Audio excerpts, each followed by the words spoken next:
New Democrats, mes chers amis, all my life, I've wished that it were possible that I could attend my own funeral and listen to the eulogies that would be made on my behalf. But I knew that this would be extremely difficult since I'd have to be dead.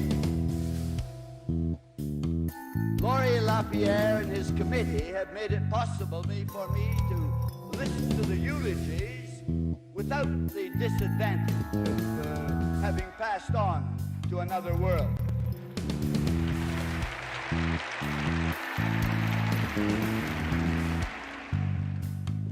But never in my wildest dream did I expect to have eulogies delivered by such talented and eloquent spokesmen.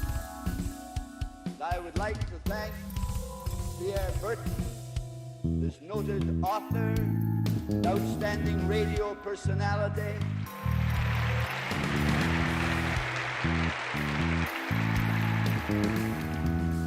and to say that I know of no one in Canada from whom I would appreciate this tribute more than from this man.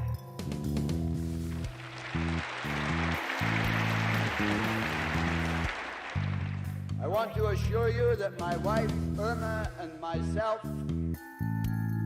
are deeply touched by these tributes, that we are profoundly grateful for this occasion. I am glad that you included Irma, because as someone has said, behind every successful man, there's a surprised mother-in-law.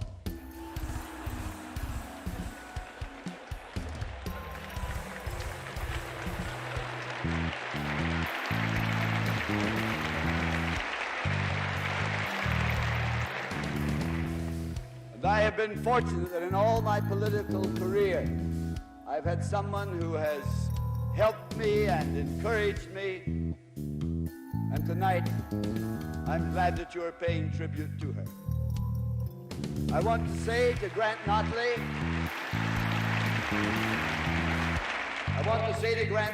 that I'm not saying goodbye either. I propose to stay in the House of Commons until the next election. Our supporters in Nanaimo, Couch, and the islands have done me the great honor of nominating me to contest the next federal election.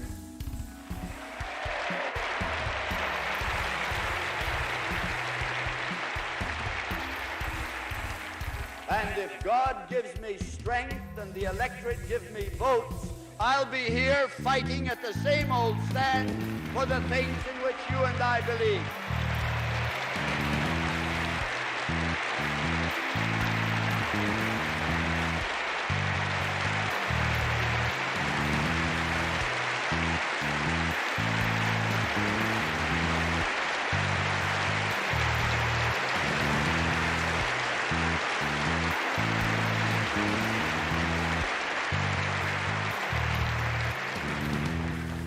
But tonight, my wife Irma and I did not come here so much to receive your thanks, although we are deeply grateful for it.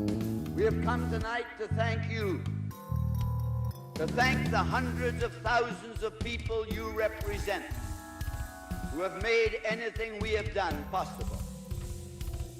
I think of the men and women who 35 years ago and more dreamed the impossible dream.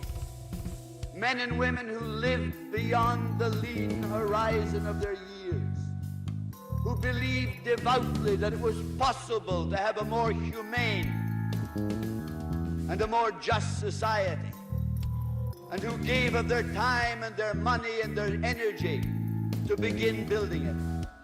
The men and women who traveled in all kinds of weather and in all kinds of vehicles, who went from schoolhouse to schoolhouse, organizing, raising money, who canvassed from door to door, who passed out literature, who manned the polls, who drove cars on election day, you who are here and thousands whom you represent, these are the men and women to whom we should be profoundly grateful.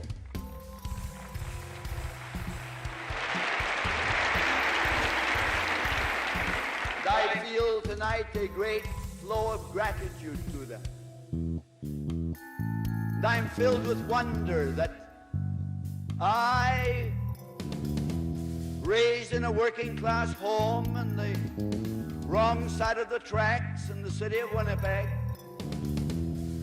should have been given the opportunity by the working people of this country to make a contribution to the public life of Canada, which I hope will long endure.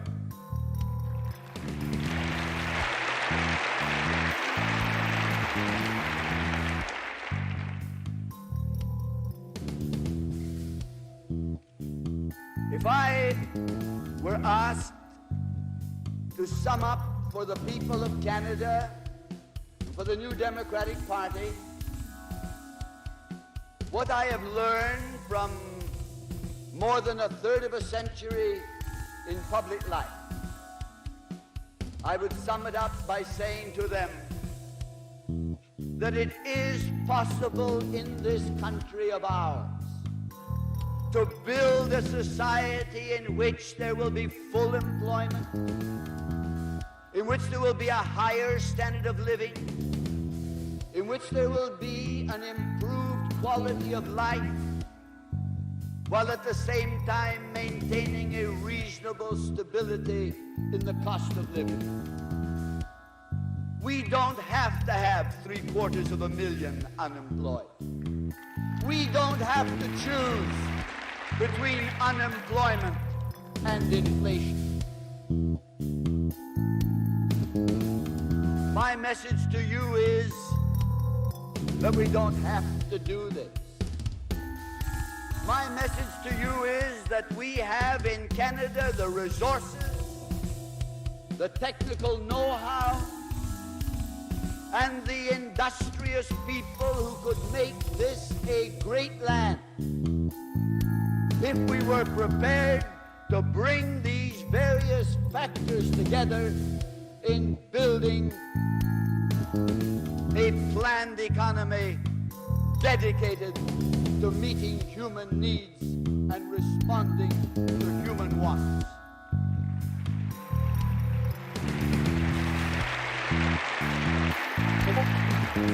Mr. Caldwell and I have seen it happen. In 1937, when the CCF proposed in the House of Commons a $500 million program to put single unemployed to work, the Minister of Finance said, "Where'll we get the money?" Mr. Benson asked the same question today.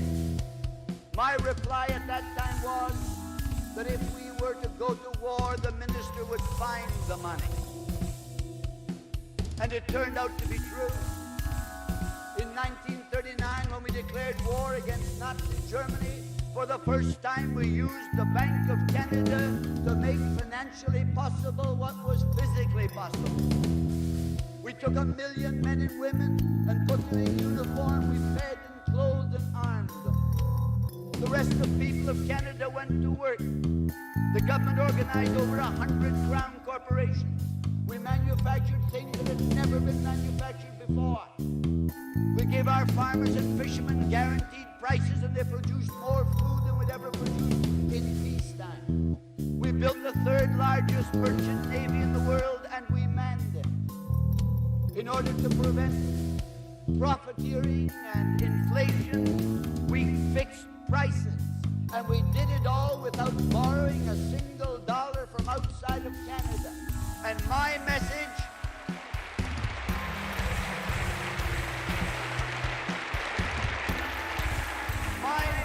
to the people of Canada is this: that if we could mobilize the financial and the material and the human resources of this country to fight a successful war against Nazi tyranny, we can, if we want to mobilize the same resources to fight a continual war against poverty, unemployment, and social injustice.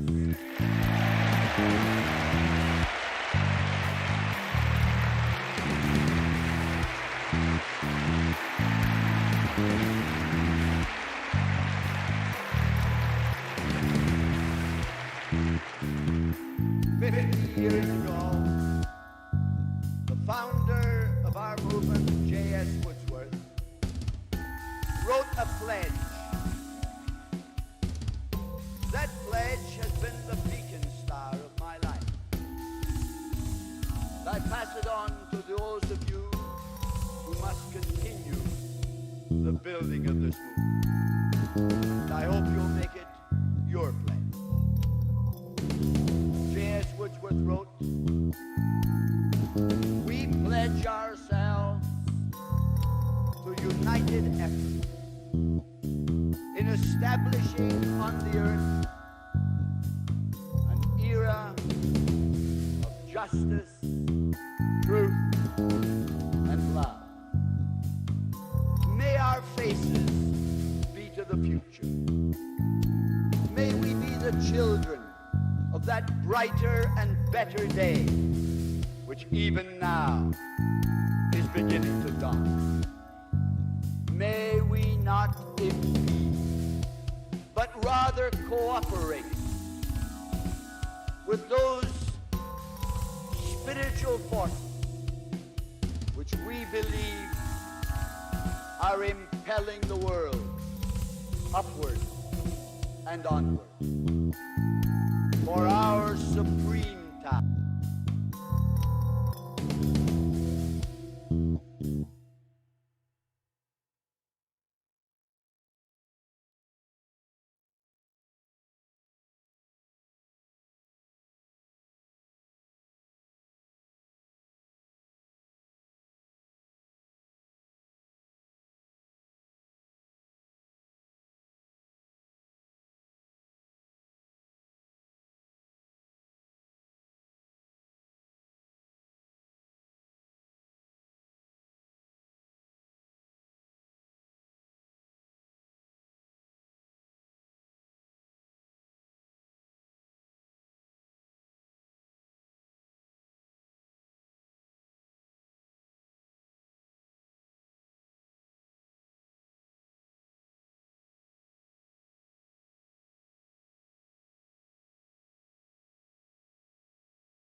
Still muted there. That was awesome. Super good. So that was like a full minute of me going, "Bah, super pro." What did I unmute then? I think I unmuted like an extra desktop audio. Yeah, I did. Okay, let me fix that real quick. And okay. So, making noise with my face. I was saying, how's everyone doing? I'm doing well. I played a gig last night. It was a bunch of fun. I played at the border crossing with my buddy Frankie Froglicker, and then my band Dr. James Reddy played, and then Still Spirits played, and then Class Action played. And Still Spirits were on tour from Vancouver. Really unfortunate time to be on tour from Vancouver because, we just had our COVID restrictions return, which is less than perfect. Just going to quickly pop open this video on my phone on YouTube so I can see if anyone is chatting there. Because if you're watching me on YouTube, you should just come watch me on Twitch, because that's where the chat works. The chat is right there, and it will be better because then when you chat, I see it and it's good. But in case something comes up, I will do things. Why is it so fucking hard to find my own videos? Goddamn. Yammering with the masses. XIX. And why would that be the first thing that comes up? Of course. Is it even gonna come up? Nope. It's not. Fuck it. Fuck it. Sorry, people who are on the YouTubes. I'm just not paying attention there today. It's nothing personal. It's nothing personal. Anyways, so the COVID restrictions came back in starting officially this morning at 8:30 in the morning, I believe. It's not a whole lot of change, but bars are closed at so bars have to stop serving at 10 o'clock, and everyone's like, that's okay, the bars can stay open all night. First off, no one stays in a bar after they stop serving. There's a certain window, but it ain't happening. Second off, the AGLC is pretty funny about if you're in a bar, you stop serving at what time, and then 1 hour later, everyone's out. That's a thing. So bars won't be open. Pardon me.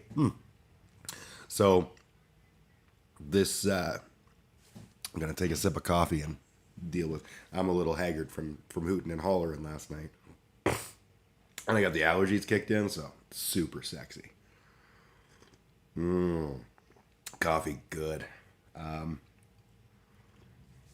Yeah, this touring band is on tour from Vancouver. It was only a small tour, thankfully. They're playing a couple more shows in Alberta.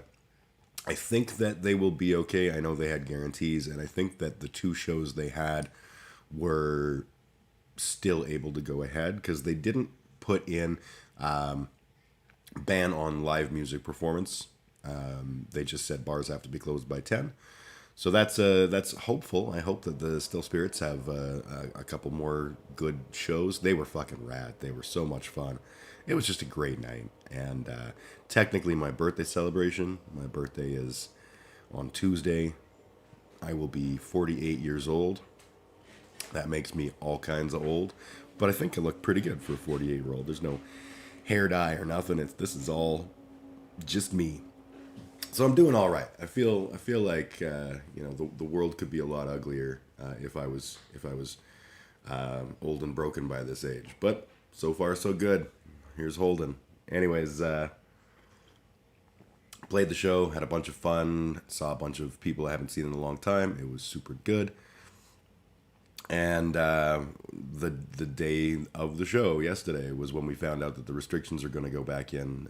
And so I was like, okay, this will be the last chance.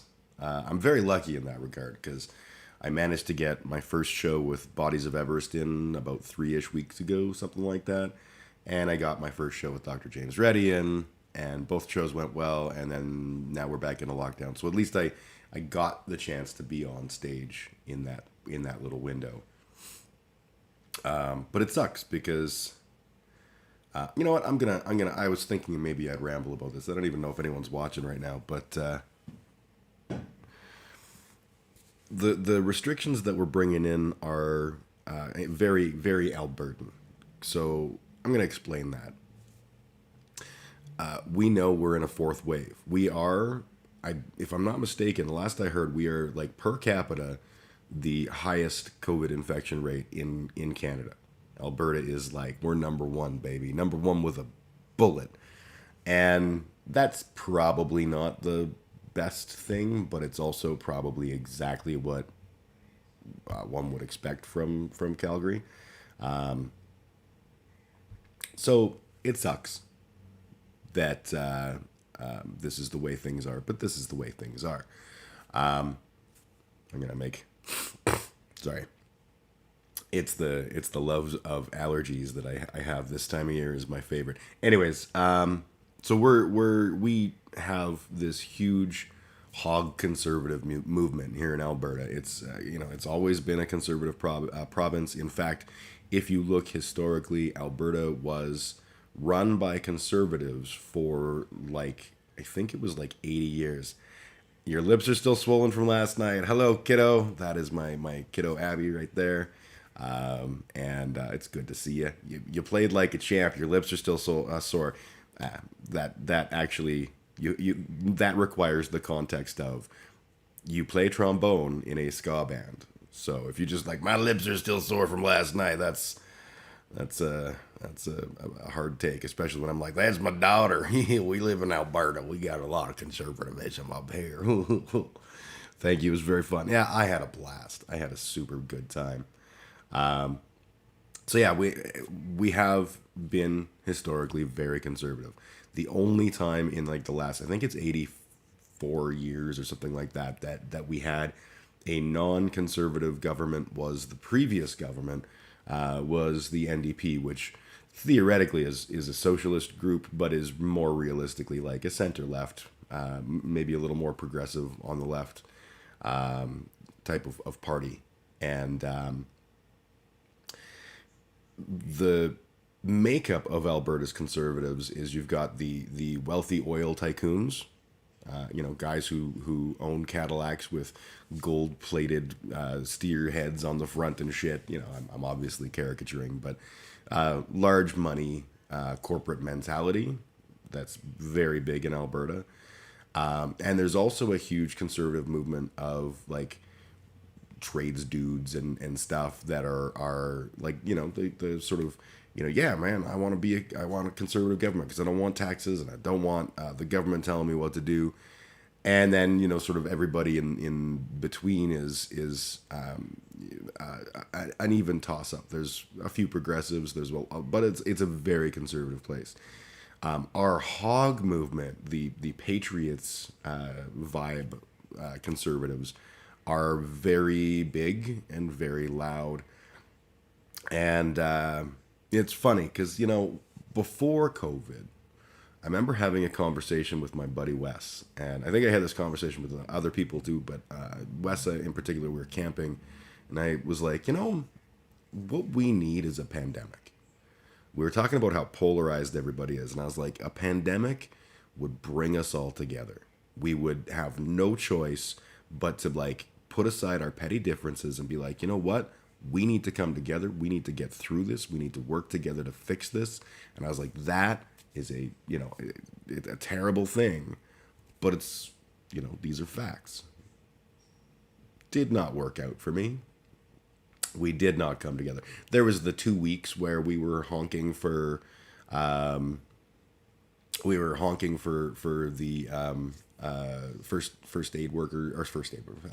healthcare workers and showing our support.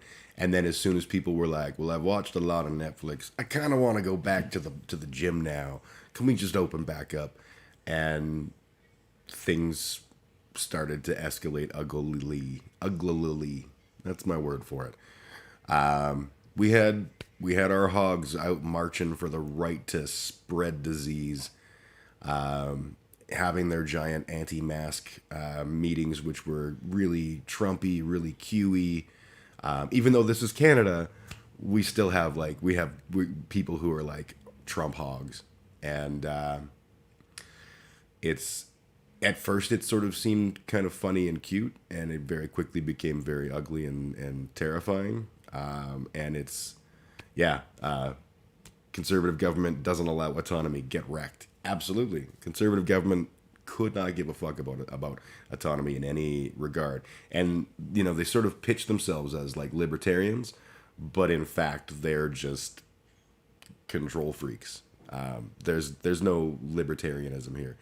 They talk about lowering taxes and then they implement taxes. They talk about luring in. These are the common things, like luring in new businesses in the 80s and 90s under Ralph Klein as Premier of Alberta.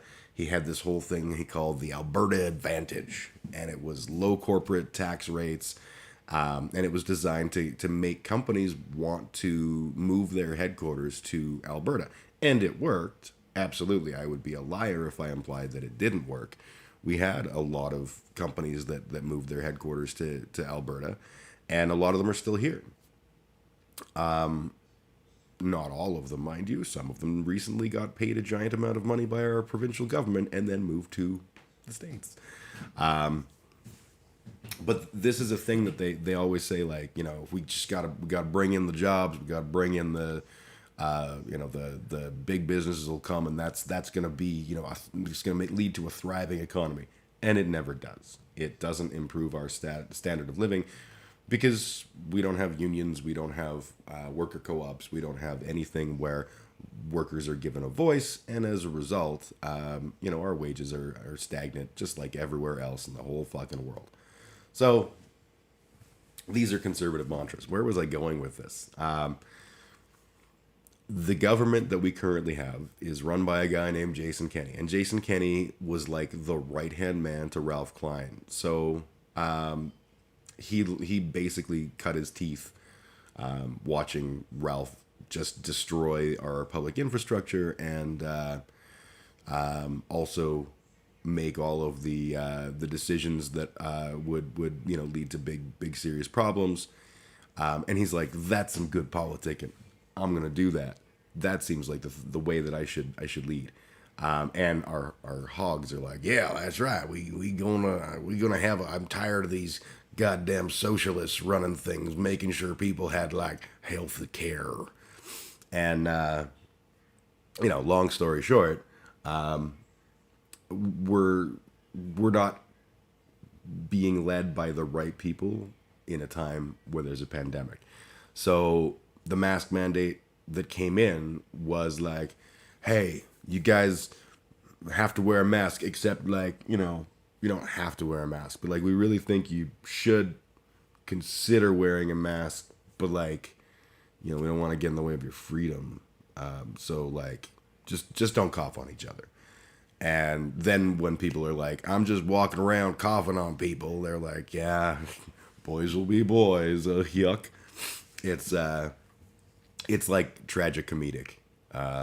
And all I can say is it is no surprise that we are in the state we're in with regards to our lack of leadership, resulting in people not living all the way. I'm gonna quickly take a Tylenol pill. I'm not getting sponsored. I'm not showing them on stream. I just don't want to like snot all over the stream, and that's a very real possibility because I have seasonal allergies and they have been off the charts. So forgive me while I take drugs on stream. I assure you, they are legal drugs, and not just like legal because recent laws have passed. These bad boys have been legal for a long time. Anyway, so we kowtow to the very hoggish nature of a lot of our conservative movement, and Kenny was it was hard to make him do anything with regards to mandates for masks, mandates for social distancing, to the point where our mayor here was like, I don't fucking care. We're having a mandate. If the province isn't going to get it done, we will get it done.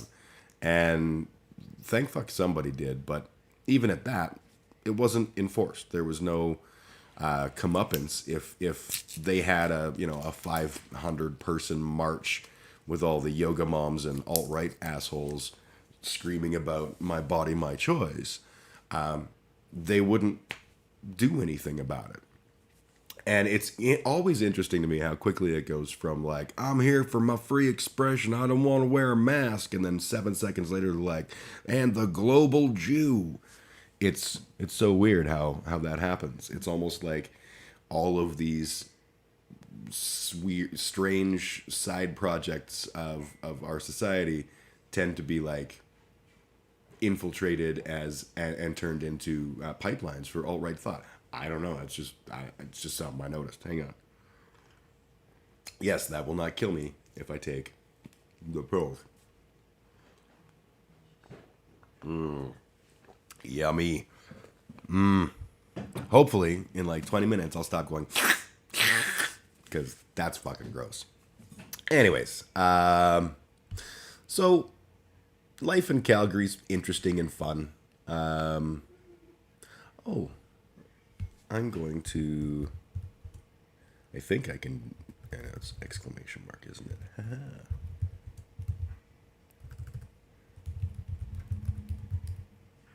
Did that work? I don't know. I'm trying to make Abby a mod.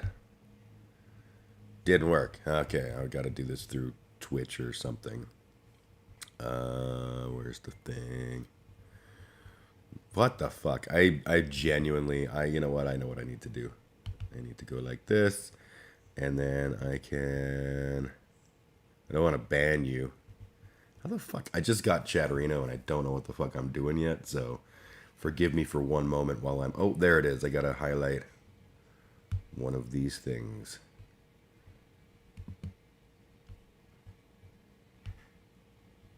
I think. We'll see if that worked. I don't know. If not, well, yeah. Yep, that worked. Okay, yay, Abby, you now have all the mod powers in chat.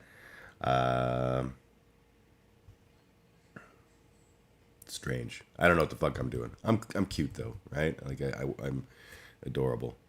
Anyway, so we brought in the things. We didn't back them up.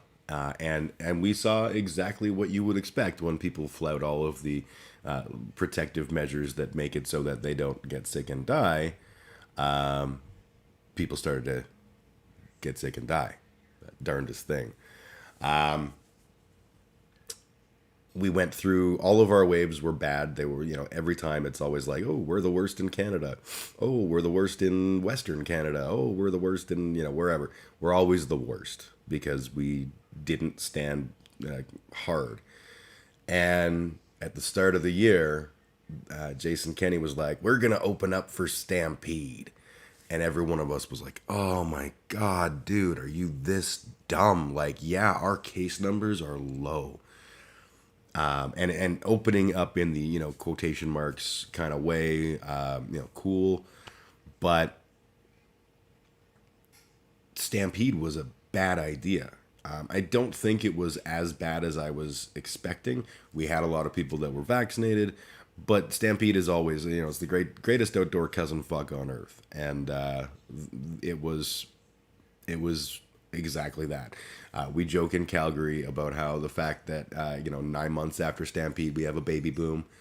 That's not a joke. That's I'm very certain that there are statistics. We also have a divorce boom shortly after Stampede when people start to realize that their partner was out at that hoot nanny at the company Christmas party and fucked 8 secretaries. That turns out to not be good for your marriage. So yeah, it's a whole thing. They opened up for Stampede. They allowed Stampede to happen. And we watched our cases start to climb a little bit. And then they were like, oh, there's this thing called the Delta variant. And we've just found our first case in Calgary. And just bam, right? Now we're getting huge numbers again. Our healthcare system is at the point where it's not failing yet, but it's gonna. And the hogs are out and about spitting on each other and licking each other's ears.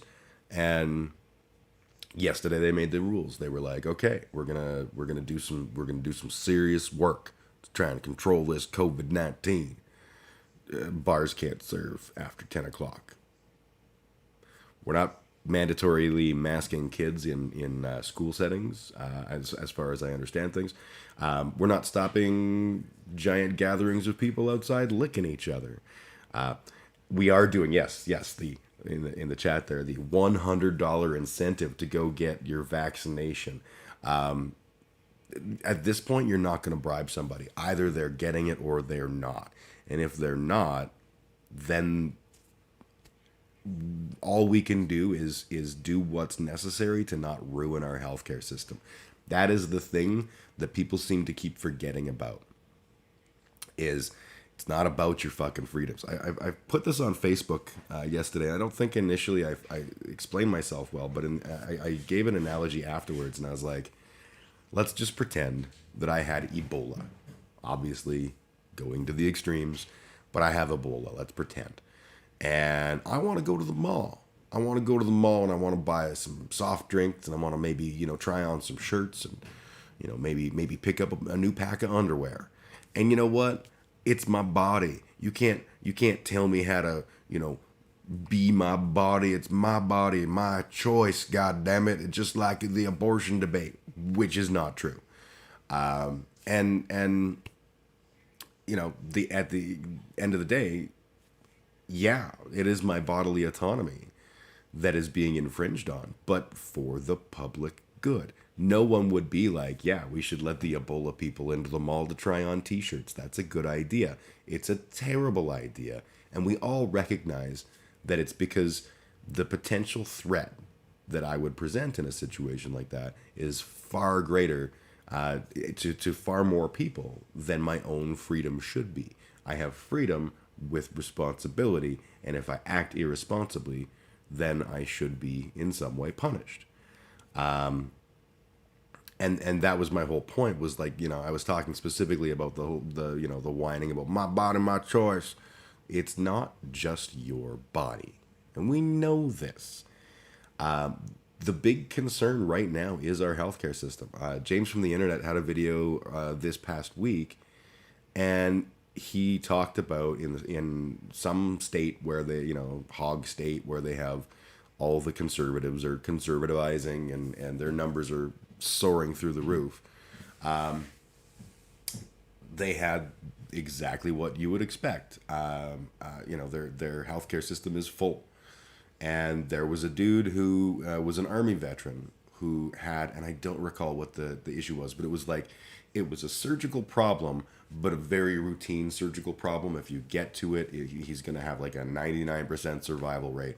But he shows up at the hospital and they're like, I don't have a room. I don't have a place to put you. And the doctors are like, shit, like he's going to fucking die of this totally preventable thing.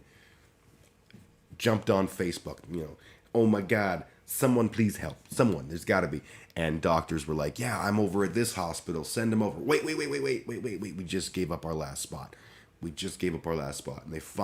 they found a place. They set up a chopper. As they're bringing him to the chopper, he was like, I swore in Afghanistan that I would never get on another fucking chopper. But here we are. I'm getting on a chopper. And they flew him to whatever hospital had a bed. They got him in, and he died before they could perform the surgery. He died of a completely simple to solve problem with a high success rate, because there just wasn't beds, because they're full of these fucking people. Now, obviously, I'm excluding people who legitimately can't get vaccinated, right? That is a completely valid thing. There are some people who the vaccine is a much greater threat for. That's not a lot of people. That's very small minority of people. Most of the people who are unvaccinated because my freedoms.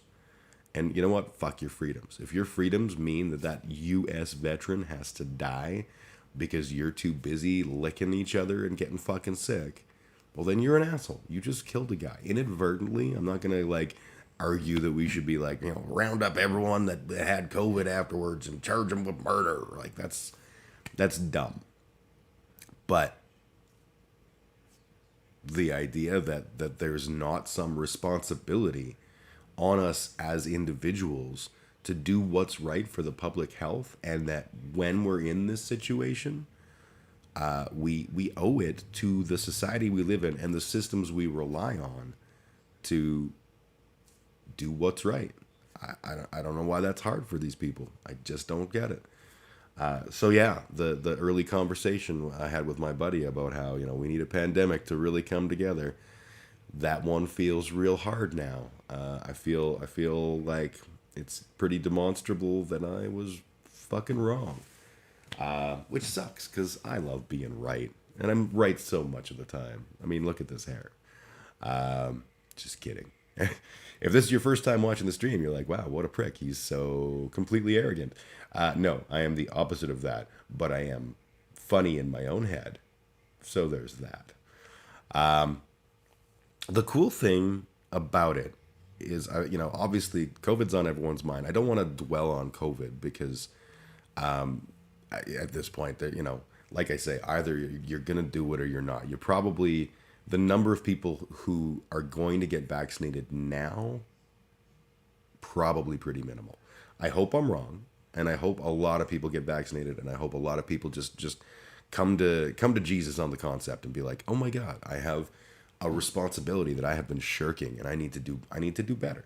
That would make me super happy, but I don't count on it, because we're we're so encamped in our ideologies right now. Like, I was talking about, the people who were like, I won't take this because it's not FDA approved. And then, then they're running out and getting fucking horse dewormer. That's not FDA approved. Certainly not even remotely tested. All of their arguments are just, they feel like this is a impingement of their rights. And it is. Make no mistake, it fucking is. Because your rights are less than the whole society's importance. Your rights are important. Don't get me wrong. In my analogy about having Ebola, I do have bodily autonomy. I do have rights. And I have to exercise those rights properly and appropriately. Or I'm an asshole and I'm making everybody sick and die. And that's probably not a good look. So, anyways, that's my 82 cents on that particular subject. I see we got a couple of people that are on. I see Hosso0312, I think. Hello, how are you?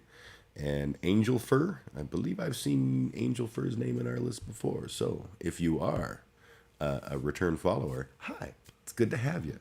Feel free to chat away in the chat window. I am what you call a small stream Andy, definitely, but I have a lot of fun. One of the things I do, I have this moral conundrum when it comes to Amazon and Jeff Bezos, because I am, of course, a creepy socialist asshole, and I don't want to make Bezos rich, but I'm on Twitch. Everything happening on Twitch is money in Bezos's pocket. So I was wrestling with this, and I decided that what I would do is I don't want to encourage. I'm not in a place where I can get subscribers yet. I'm just a small streamer Andy, but eventually I could get subscribers. And what I want to do is I want to encourage people, don't subscribe, don't send your money so that I get, don't get me wrong, I love getting, money. Yay, that's awesome, it's cool. I don't need it. I do well in my day job. But people like to subscribe and support the things they want, and I'm 100% cool with that.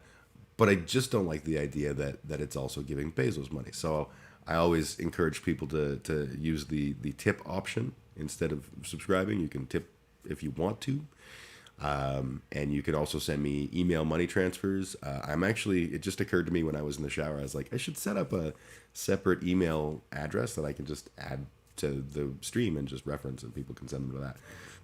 But if you know my email address, you can do that. And anyways, haven't done that yet. But yeah, if people send me money, then I humiliate myself. I humiliate myself no matter what. Let me show you the humiliation tracker, just so we're all seeing what we're doing here and what I'm talking about. So this is the humiliation tracker. So we have the free, no matter what, you get the good karaoke song. My original plan for this week was I wanted to do, what's the name of the song? Fuck. And why are my panels showing up? Hang on, that's annoying because it's just gonna tweak my buns. There we go. Those are gone. So my original plan, I wanted to do Androgynous by Crash Test Dummies. And the reason I wanted to do it is because, of course, everyone's all pissy these days about, the GD trans persons and stuff. And I was like, you know what? People need to get over it. This is not new. That song is a good example, and it's also in my range. And I was like, I could sing that song. That'll be good. And they didn't have a karaoke version. And then I was like, well, I'll do the Ghost That Haunt Me, because that's a good song. And I found a one karaoke version of Ghost That Haunt Me, and it's fucking terrible. Like literally they did things with computers to try to pull the voice out, and it didn't work, and it pulled out a lot of everything. So I was like, okay, I'm not gonna do that. So fuck it, I'm gonna do The Future by Leonard Cohen. If I get a grand total of $10 in donations, and again, no one ever feel like you have to donate to me, I will be performing the classic Canadian rock and roll hit, A Criminal Mind by Gowan. And then Scarioke is $20. That means that chat gets to pick what song I do. Last time it was some Nickelback. That was fucking terrible. $35 is trumpet-oki, which is where I will whip out my trumpet and play along. And I've decided, originally I was going to do mbop, but I've decided that you guys can pick a song and I'll play trumpet along to it. I don't care. And then $50 is hell to pay. I never have to do any of the last two. I'm a small streamer, Andy. I don't make money. And I'm okay with that.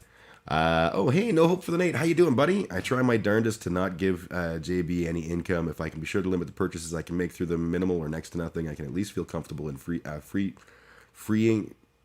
his machine as minimally as I do on Twitch. With that, I do still feel a tad dirty when I think about Twitch income going to JB. Yeah, and that's the thing. Like, I actually don't want to make income off of streaming.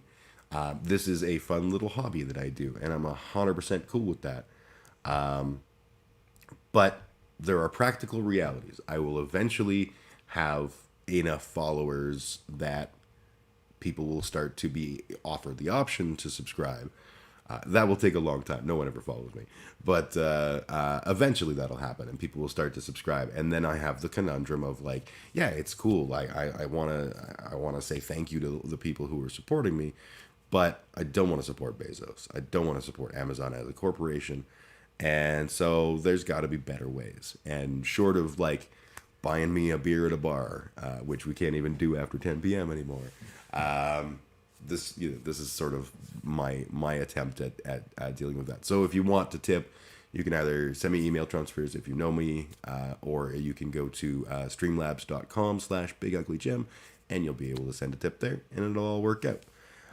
Nate, I hope you're doing well, buddy. It's good to see you. I haven't been on your stream as much as I should be, so that makes me feel like a jerk. Just bad timing, I think. Eventually it just happens, and it's quicker than you think. I don't know that it is, man. Like, I've been nowhere near 100 views on YouTube for forever. I'm never gonna get that special little /YouTube/ whatever. And I think I'm now at 40 followers on Twitch, which, again, like, I'm doing this for fun. I'm hoping to, hopefully changing hearts and minds all along the way, but it's not a focus for me to, like, build my brand and create my media legacy. Like, it's not a thing. So as a result, I'm shitty about promoting myself, and,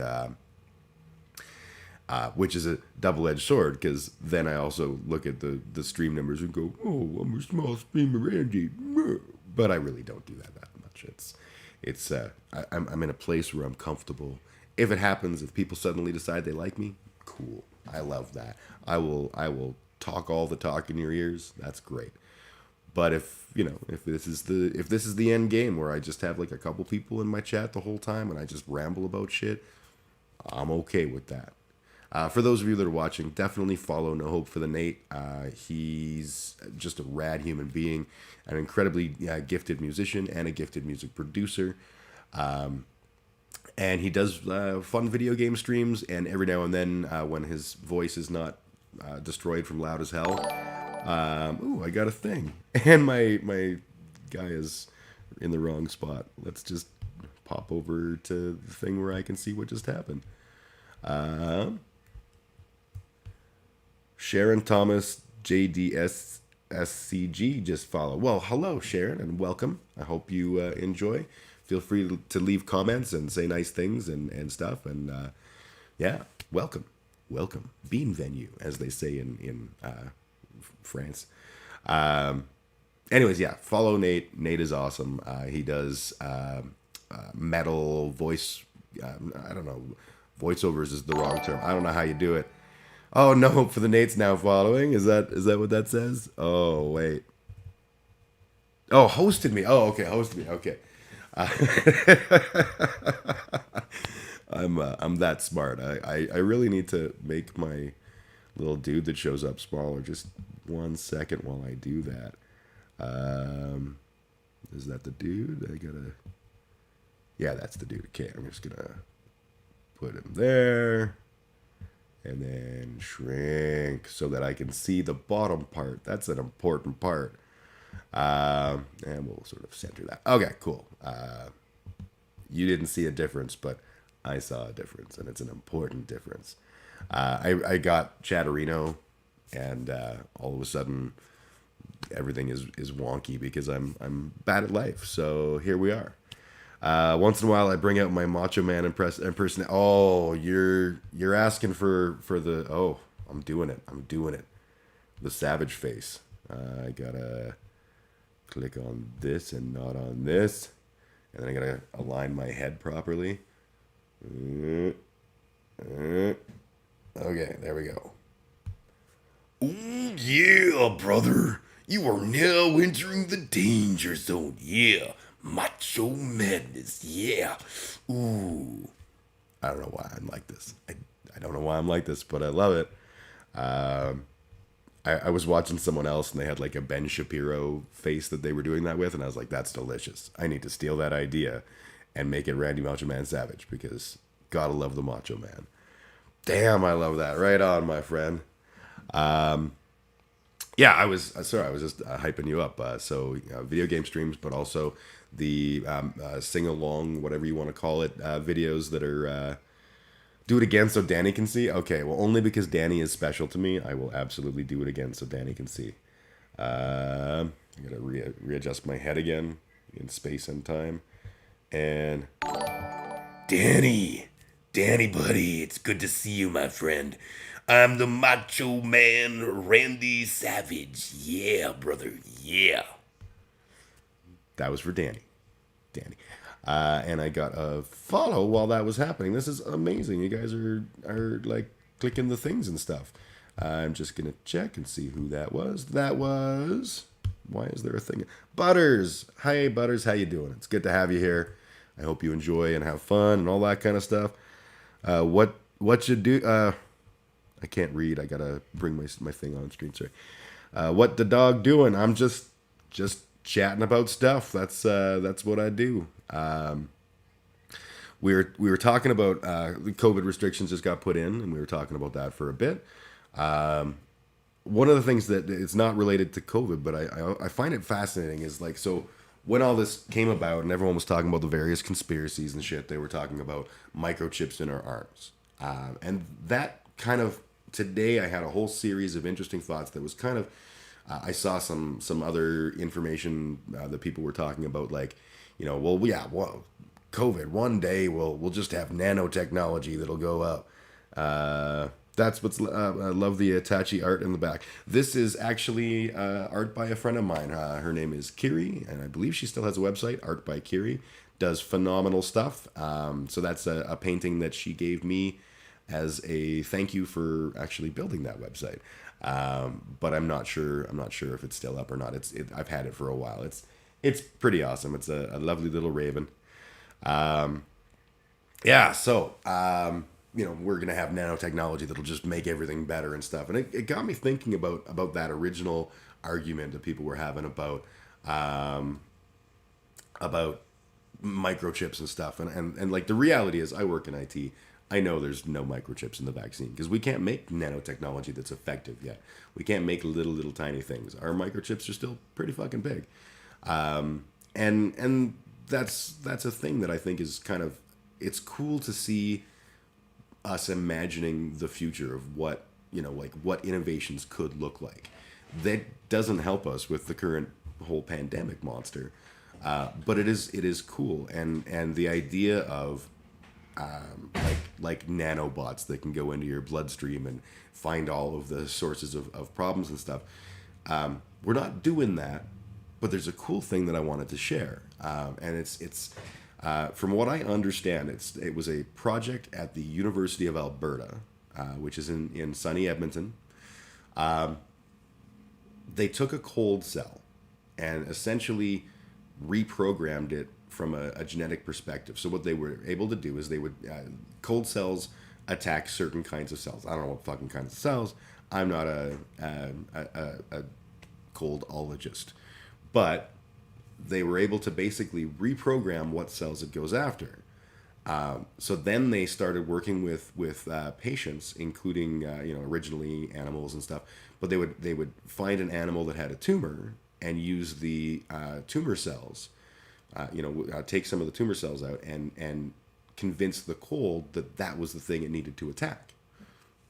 So the cold, who is basically dumb, goes into the animal, finds those cells and kills them, and it was super effective. And eventually they started as part of this test at the university. They started doing human trials, and they were having huge success with it, like literally just completely killing the tumor in like record time.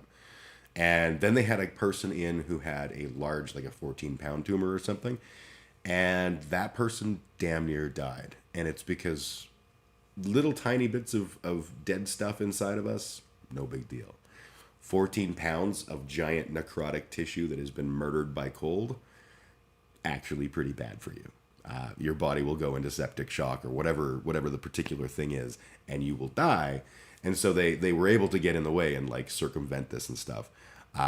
But that to me is a really cool thing. So now they're trying to find that balance of how much can we do surgically, how much can we do through the administration of this cold virus that we specifically engineer for your tumor, right? So it's that idea of custom healthcare for the individual, not talking about like private healthcare.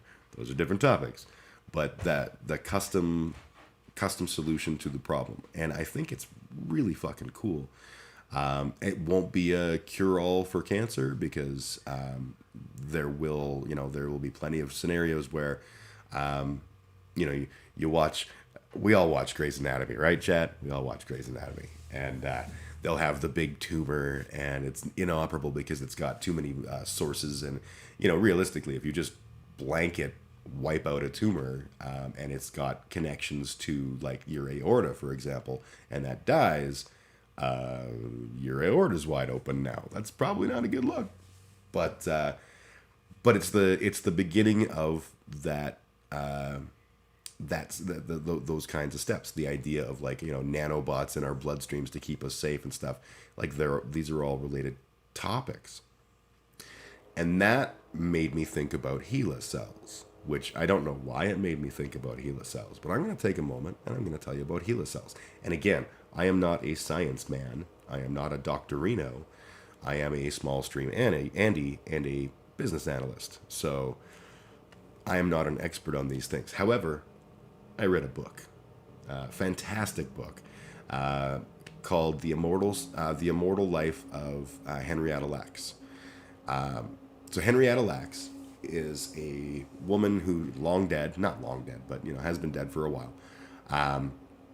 And she had a tumor, cervical cancer tumor, and it was bad. It was bad. And so she went to this doctor, and the doctor did some surgery, and for whatever reason, the doctor was also interested in trying to find stable cells that he could work with. And so he kept some of her tumor. And what they found was in her tumor's case, it didn't die. You could actually keep it forever. And the reason is it was growing at such a rate and dying at such a rate that it was constantly essentially refreshing itself. It was respawning, for want of a better term. And he was like, wow, this is amazing. And he referred to these as HeLa cells. And they're HeLa cells because her name was Henrietta Lacks. But they didn't actually give her any credit. Did I mention she was black? Yeah. So they basically took a chunk of this woman for the purposes of saving her, did not disclose to her that they were going to keep it and play with it, found that it was actually very valuable. One of the most valuable scientific achievements of like modern time. And therefore, she should have been paid. Hey, CSDW, thanks for the follow. It's good to have you here. Yeah, so Henrietta Lacks never knew about this. They started selling these HeLa cells because they're essentially, oh, it's going good, thanks. How about yourself? I hope you're doing well. I'm drinking coffee. I've got a couple of beers handy in case the mood should strike. I took a sinus pill. Can't complain about life. I'm not even hungover. Yesterday I had a show. I drank a lot, but I was responsible enough, and today I'm doing good, and I got a brand new shirt. So yeah, anyways, they didn't tell her. Oh, sorry for interrupting. God, we're just chatting. We're good. We're good. You interrupt. So never told her, never let her know about the fact that they were selling this, essentially her body's byproduct. They were selling it for massive amounts of money all across the medical community, because these immortal cells allow you to do a lot of different kinds of scientific testing against human tissue that's not going to die on you, and you can see all kinds of benefits for doing this. I'm not a doctorologist or a science man. I'm just a handsome face with a camera.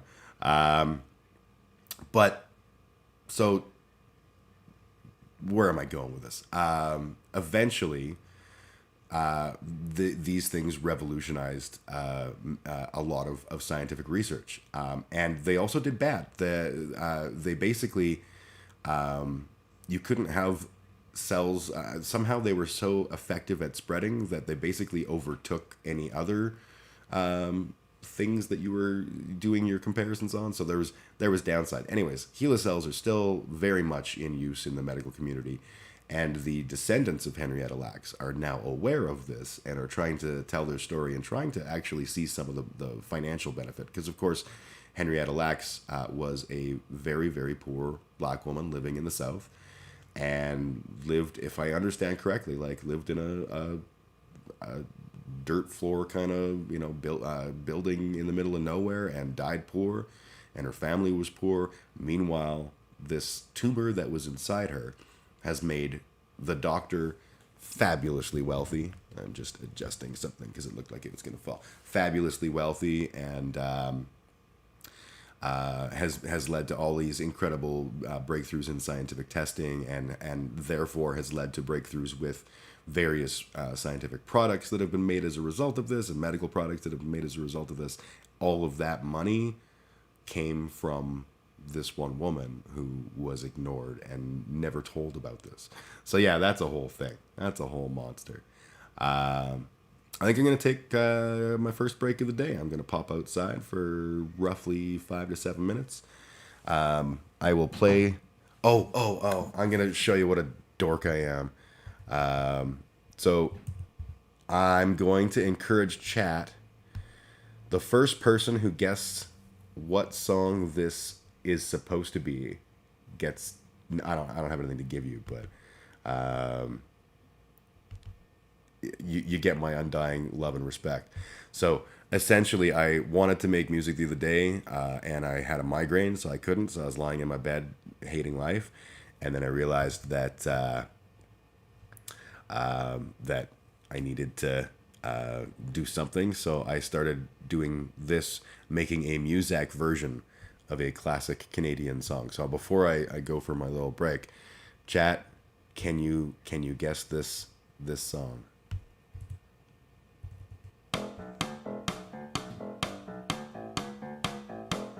Muzak. Remember, this is Muzak.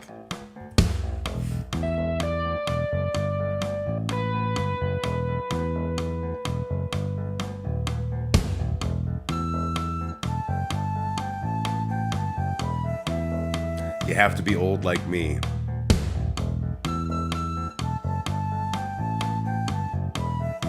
Give you a hint, it's Canadian.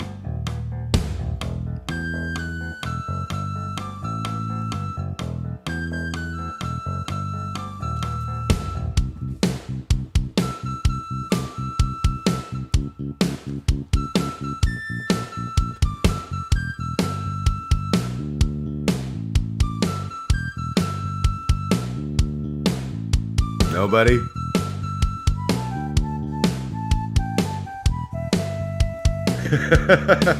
Don't want to be a tool. You're not a tool. That was the incredible Bryan Adams, Canada's single largest export in the entire world. I'm just kidding. I hate Bryan Adams. The song was "Run to You," and it was a song that was very huge when I was very small, because I am very, very old. But yeah, that literally is just, there's not a single actual instrument in there. Why does it sound like something I've heard in the 90s? It's because it's exactly that, Nate. It's exactly that.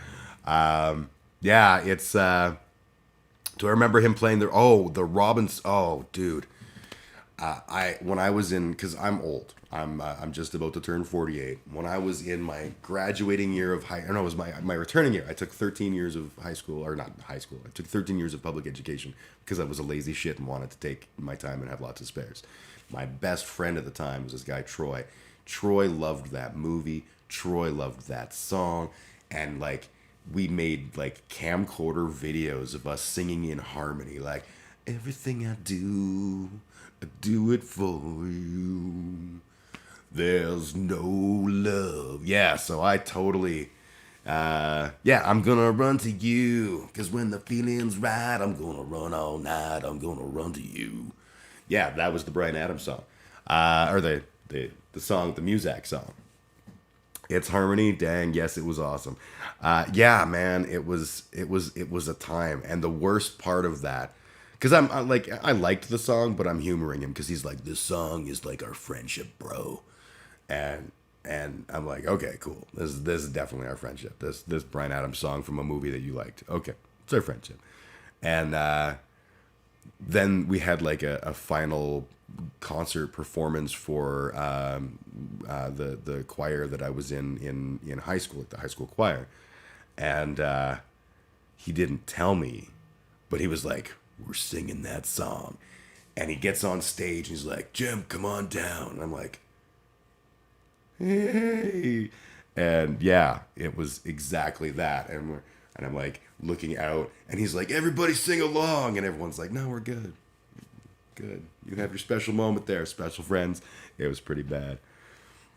I heard it as a little kid and I always loved it. Yeah, it's a fantastic song. Like, it's a gorgeous song. Bryan Adams, as much as I sass, like, you know, he was a really good musician, really good songwriter. And there are a bunch of, like everything Canadian, we hate it because it's been forced on us by Canadian content laws that we're constantly bombarded with. Like, this is, you know, one of these 6 Canadian songs in regular rotation right now. It's why we hate Bare Naked Ladies. It's why we hate Celine Dion. It's why we hate the Tragically Hip, or at least nobody actually hates the Tragically Hip. But, you know, like, we get tired of the same old, and the radio stations are like, that's cool, we're doing it anyways. So Bryan Adams fell into that trap. Same with Corey Hart. They were both at similar times. And so you get to a point where like you're like, Bryan Adams, garbage. And then you take a moment and you listen to a bunch of Bryan Adams songs and you're like, holy shit, this is so much good content here. So much great music. And like, you know, Waking Up the Neighbors. And I remember like the brashness. My buddy got a Waking Up the Neighbors t-shirt, and on the back it said Waking Up the Effing Neighbors, like the actual F word, because that was a thing that was like edgy as shit back then. Is why I couldn't cut it as a poor man stealing. Why I couldn't cut it as a poor man stealing. Yeah. Little Nickelback there. Yeah, you bet. Nickelback is another example. I remember, so Nickelback plugged hard. They toured. They put the effort in.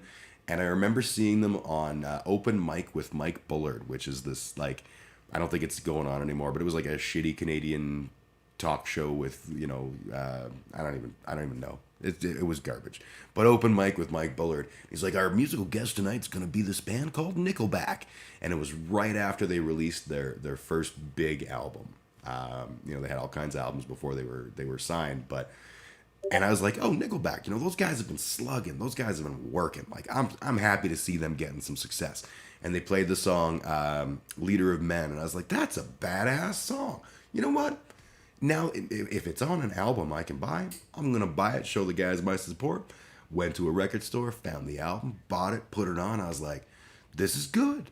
By the end of the album, I was like, that is one song, just with different words and different little tweaks here and there. But it's a terrible fucking album because it's just the same thing over and over again. They do work hard, but they found a groove and they're just in it. And that works for them. And I'm not disparaging Nickelback. I actually won't be one of those people who's like, Nickelback's stupid. Anyone likes it. I think it's not my music. But you know what? They're making money. They're doing it. Every success they have brings success to the Canadian music scene. So that's pretty cool.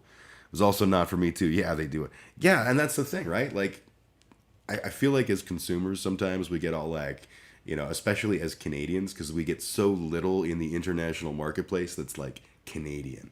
And then we're like, yeah, that's Canadian. It owes us everything because I also am Canadian. And then when Bare Naked Ladies release an album that we don't like, we're like, these guys are stupid and dumb. They should go back to working at the Tim Hortons. Because they're Canadian and they turn their backs on us and we hate them. And then 2 weeks later, they release a new album. We're like, I love the Bare Naked Ladies. They're so fun. Anyways, yes, I'm going to jump outside real quick for 5 to 7 minutes. I will put on not Bryan Adams music. I'll put on some more of my garbage music that I make just out of learning how to play around with Reaper. That's actually the whole purpose for why I have that. And let's find another Tommy Douglas speech to get us through the interim. Where is a good Tommy Douglas speech that will be long enough? You know what? I'm just going to play the Saskatchewan Doctors' Strike of 1962. It's from Tommy Douglas Tube. For those, if you're not familiar, Tommy Douglas is a fantastic Canadian. He is the reason why we have healthcare, universal healthcare here in Canada. He's the guy that made that happen. So I'm just going to find it in another window because I have a second window, and that's just, yeah. Tommy Douglas, Saskatchewan. Oh, like I can spell Saskatchewan. There we go. All right. I'm going to switch so the view can be viewed viewfully. I will fade that over and we will push play. And then I will put on the... Nowadays, Canadians regularly say that one of the things they like best about their country is its universal medical care. But Medicare was not inevitable.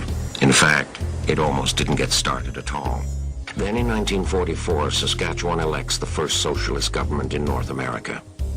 The party is the Cooperative Commonwealth Federation, the CCF. The new premier is T.C. Douglas, known to most as just Tommy. As premier, Douglas takes the health portfolio himself and goes to work.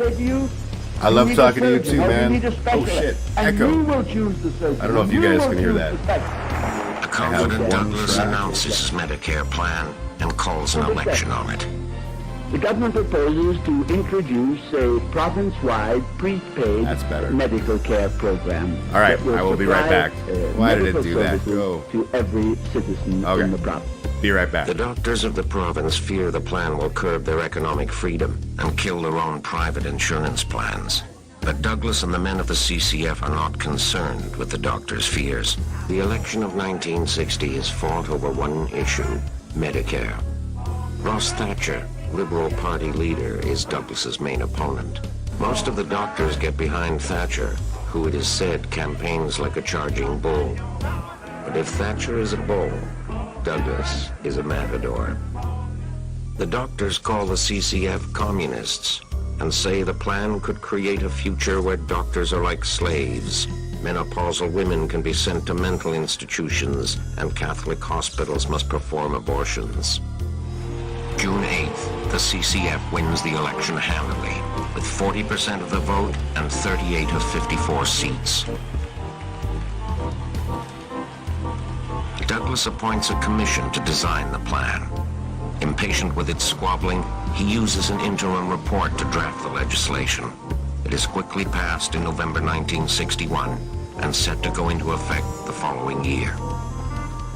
They came to power with a vast majority, and then they started throwing their weight around as though they were complete communists. Thinking his lifelong goal of universal medical care has been achieved in Saskatchewan, Douglas resigns as premier in order to lead the newly formed and national New Democratic Party. But back home, there is a political storm growing, and the man whom Douglas has left behind to face it is the new premier, Woodrow S. Lloyd. Doctors now threaten that if the government goes ahead, they will leave the province en masse. April, the doctors make a counter-proposal. Instead of Medicare, their private insurance schemes would remain. For those who can prove they're too poor to afford the premiums, the province could provide subsidies. Premier Lloyd rejects the proposal, and doctors begin to leave the province, many for the United States. Those who remain are talking strike. May 3rd, doctors attend an emotionally charged rally in Regina. Premier Lloyd walks into the Lion's Den to appeal to the doctors directly. It does not go well. The moment Lloyd sits down, someone calls for a vote. The doctors overwhelmingly support a strike, a left-wing tactic against a left-wing government. The walkout is set for the day the act becomes law, July 1st. Some people get angry with the doctors. Others blame Premier Lloyd and Douglas. The doctors have a problem. If the strike is to work, they have to withhold treatment, but they feel they can't let patients die. Premier Lloyd makes a last-ditch attempt to head off the strike. He says that the doctors can opt out of the act, but they're confident they can force him to cancel it completely. The strike will go forward. At 1 minute past midnight on July 1st, 1962, Medicare becomes law. The doctors go on strike, and Saskatchewan's healthcare system shuts down. The government advertises internationally for replacement doctors. Lloyd has no trouble attracting doctors. Over 100 arrive, most of them from Britain.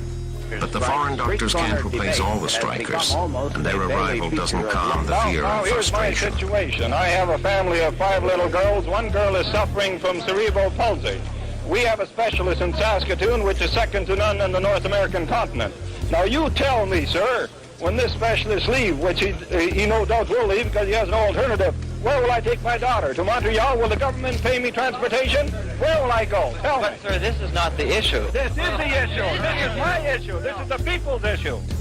Groups called Keep Our Doctors Committees spring up all over the province to support the strike. One KOD is started by some Regina mothers over coffee. You know, the thing that worries me about this, I'm beginning to feel like a cornered rat. The people have requested a delay in this plan, and we've done everything we possibly can do. We can't do any more, and our doctors are leaving. Whether spontaneous or orchestrated, the KOD's campaign soon gathers momentum. One of the targets of the protests is the foreign doctors. The first time I have ever been frightened or realized the power of some oratory. I'm sure if I had suggested, after listening to some of the other speakers, if I had suggested that people go out and get their guns and deal with the legislation in that fashion, they'd have done it. It frightened me. Vigilante groups now threaten violence on both sides. I got a letter one day telling me I was going to be killed if we didn't cancel this, and so did Woodrow. So I took the 10 gauge. I put 3 shells in there at night time when I went to bed. All right, I'm gonna hit stop on that. The music didn't work because I didn't realize there was music behind this, so that's just life. But anyways, that's my shitty backdrop music. It's fun. I am back. Yeah.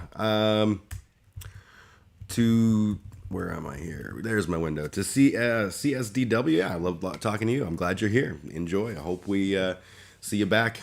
It's always cool to have new people in the chat. I love that. And yeah, mostly I tend to do this like every Saturday. I'll stream usually for 3 hours. Tonight I have a special extra stream. My good friend Taylor McNally is going to join me for a conversation. If you're not familiar with Taylor McNally, or if you are familiar with Taylor McNally and think she's bad people, I suggest you watch the stream because she's not. She's an old friend of mine and a fantastic human being, and much maligned in this here Alberta. We have, like I say, we have a lot of hogs, and the hogs can be really, really problematic here. So Taylor is part of Black Lives Matter, and therefore, you know, a target for every single asshole human being on Earth. She's phenomenal. She's wonderful. And recently, they were doing a protest. There is a constable named Alex Dunn in Calgary. He is a member of the, I don't know, the constable or whatever. He's a cop. He's a cop. And he had arrested a woman named Dahlia. The arrest was because she was out after her curfew. So clearly, an important thing for us to care about, I guess. I don't know. But as part of her arrest, he was trying to take some scarf off of her head. And she kept moving her, he'd reach for her head and she'd be like, like this. And she's handcuffed and he grabs her and like, there's video of it. He slams her face first into the concrete ground in the jail. So she was no threat to him. He was just having a pissy moment and just felt like being a jock prick. And so he is up on, or he's in court right now. And for every day of his court case, the Black Lives Matter folks were protesting, saying he needs to be fired from Calgary Police because he's not been fired. He is still a police officer. He's not considered active duty, but he is a cop. And this is not the first time he's had serious problematic incidents. And they were like, fire him. So that resulted in a bunch of problems because, speaking truth to power, that's terrible. So Taylor and another mutual friend of ours, Jack, were as at the protest, they were doing their thing, and this off-duty sheriff who was coming back from lunch, woman, just started like scowling and snarking and yelling, and the next thing you know, she's beating 8 shades of shit out of people. Because that's what you do when someone says don't be police brutality people, you just be a police brutality person. And I don't understand, but that's what happened. And so there's video of Taylor's very violent arrest. There's video of Jack getting beat by this woman to the point where she had actually grabbed Taylor's cell phone and threw it and hit Jack in the face with his cell phone.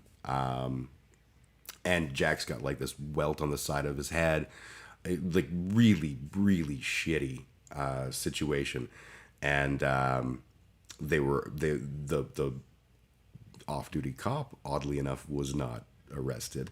And also there was like 6 sheriffs watching all this happen because they were outside the courthouse. So they're just standing there watching this fight happen. And then when it was done, they went and arrested the 2 people who were essentially acting in self-defense, violently arrested them. The video is hard to watch because Taylor's arm is bent at like gross angles. And they got arrested. They got charged with a total of like, I think Taylor has like 7 assault charges and all of this. And most of the charges are like, a couple days before that, she talked to people in an aggressive fashion and like, fuck off. So this is a giant joke, and I want Taylor to have an opportunity to chat. So we're going to do that tonight at 7:30. Normally my usual schedule is I do Saturdays, noon till around 3-ish, depending. And then Tuesday nights I go if I have the energy. Lately work has been fuck off annoying, so I have not had the energy, but Tuesday nights I usually try to stream for a couple of hours as well. And it's the same kind of format. We just chat. I try to think up interesting stuff to talk about ahead of time, and sometimes I fail, and sometimes we just watch Ben Shapiro videos and talk about what a knob he is. So it's fun all around. Anyways, welcome to the stream. Yeah, what do I got for cool topics? Speaking of which, I should quickly mention also, I do weekly humiliations. That's a thing. I talked about this earlier. It's part of my grand plan to not give Jeff Bezos money despite being on his platform. I enjoy karaoke, so I will end the stream by doing my weekly humiliations, and never, ever, ever feel like you need to give me money. I have a day job that is very good, but people do like giving money to support their streamers and stuff. So if anyone does want to do that, I would suggest either, if you know me personally, you can send me an email money transfer, or you can use the link streamlabs.com/biguglygym. If I get no tips, no matter what, you get the free thing. It's just the good karaoke song. This week it's going to be The Future by Leonard Cohen. If I make a total of $10 in tips, then you get the bad karaoke song. I often give that one away for free. I probably will today. Don't tell anyone. The bad karaoke song today is... Fuck, what was it? I have to look because I can't remember because I'm old, because my brain, it's the brain rot. Oh yeah, Criminal Mind by Gowan, another classic Canadian super song. And it's a bad karaoke song because it is super not in my range and I will just sound terrible. But it'll be fun. And then Scarioke, chat gets to decide what song I sing. For $35, chat gets to pick a song and I will play my trumpet over top of it. And hopefully that'll be not terrible. And then at $50, it's hell to pay, which means that there's hell to pay. Chat gets to decide whatever they want to do. I've never had to worry about playing my trumpet on stream or the hell to pay. Scarioke, one time we did, and that was they picked Nickelback. Fuck you, Chad. Yeah, so that's the whole thing with the humiliation ticker. I'm just gonna go back to my other view here, so I'm better looking. Oh heck yes, sing. I don't know. I'm a pretty decent singer, but not really. I'm a musician. I just played a gig last night, actually. The last before the latest set of lockdown restrictions. Am I a Weezer fan by any chance? I wasn't. I always looked at Weezer like, I got my hash pipe. I always thought it was really boring and predictable. I have warmed up to Weezer. I was dating a wonderful woman for many years who loved Weezer. And there's a lot of Weezer songs. I've come around on them. I did the same thing with Green Day and all sorts of because I'm an old school punk rocker. So, to me, punk was like Dead Kennedys and shit like that. And then Green Day, well, they're not tough and cool. They're just stupid and dumb. But I was wrong. I'm willing to admit that I was wrong. I really enjoy a lot of what these bands do. And so I'm open to it. So yes, Weezer definitely. Island in the Sun, I think, is the number one pick that I have by Weezer. But I have nothing but positivity. Please ignore that question mark. That was me being an asshole. Oh. You can be an asshole. It's perfectly acceptable. What else is I going to talk about today? Let's just take a look at the things I jotted down. I already talked about my COVID thoughts. You know what? I want to talk about Jake Paul. I am not a boxing fan. No, I don't know much about the boxing. I've done boxing. I've taken boxing lessons. But I am by no means an expert either in the sweet science, nor am I an expert at what's going on in the world of boxing. My eldest son is a big combat fan. He loves UFC and he loves boxing. Yeah, the Paul brothers. I get it. The reason I want to talk about this isn't because I want to talk about how cool Jake Paul is or how terrible Jake Paul is. It's the thing that no one seems to get is in pro wrestling. When you have a new guy that you want to get over with the fans, but you don't really have a plan for him, you make him a legend killer. So you get all these old, out of shape, old workers, and you call up Sergeant Slaughter, and you're like, Sarge, you want to come out and lose to some fucking new guy? And he's like, how much money is in it for me? Yes, I want to do that. I'll be there. And then you just give a series of these legends to this person, and it gives them this fake credibility that there's somehow some oh yeah, I retired Ric Flair, and I retired Sergeant Slaughter, and I retired the Iron Sheik. I'm a legend killer, and you're like, you're fighting old men, dude. How cool are you that you're fighting old men? That's what Jake Paul's whole career is right now. Is just picking guys, mostly guys that are not pro boxers. From what I understand, it's been MMA guys, YouTubers, and shit like that. He did finally have a fight against a reasonable fighter and damn near lost. Yeah, it's annoying watching it work for both of them. Absolutely, there's this whole cult in my brain of how the world is kind of like pro wrestling. And it's because I grew up watching Stampede Wrestling and WWF and all that shit. And I saw the patterns, and I've talked about this before, how I'll explain that one. I'll tell the Jean Chrétien story in a second. But you can see those patterns because they work, because people don't see it. So when they see Jake Paul, or is it Jake Paul? John Paul? Jake Paul? They see that guy and they're like, oh my God, he's taking out all these legends. Well, yeah, he's taking out people that are not in their prime. He's taking out people that are generally not boxers. And, you know, like, congratulations, you were able to beat up old men. Yay, that doesn't give you any credibility in my mind. It means it maybe at the best of cases, I could say, like, all right, fight a actual boxer. Not even like, you don't have to fight Tyson. You don't have to fight, you know, whoever, Mayweather or whatever, like whoever's at the top of the game. Fight an actual boxing match against an actual boxer. And then we can decide whether you're a tough guy or not. Have you watched Eric Bischoff TED Talk on how news networks are just using wrestling tactics? I have not. That sounds phenomenal.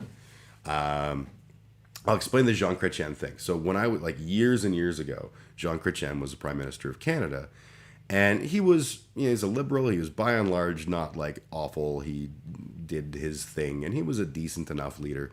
And we did, you know, we did all kinds of MMA guys and boxers. He's building up, and he will get up there. I hate it, but he's a fighter now. Yeah, he's a legitimate fighter. I just feel like he's people are buying that he's tougher than he is, because he's got this like long list of victories over people, and people give that credibility when they probably shouldn't, right?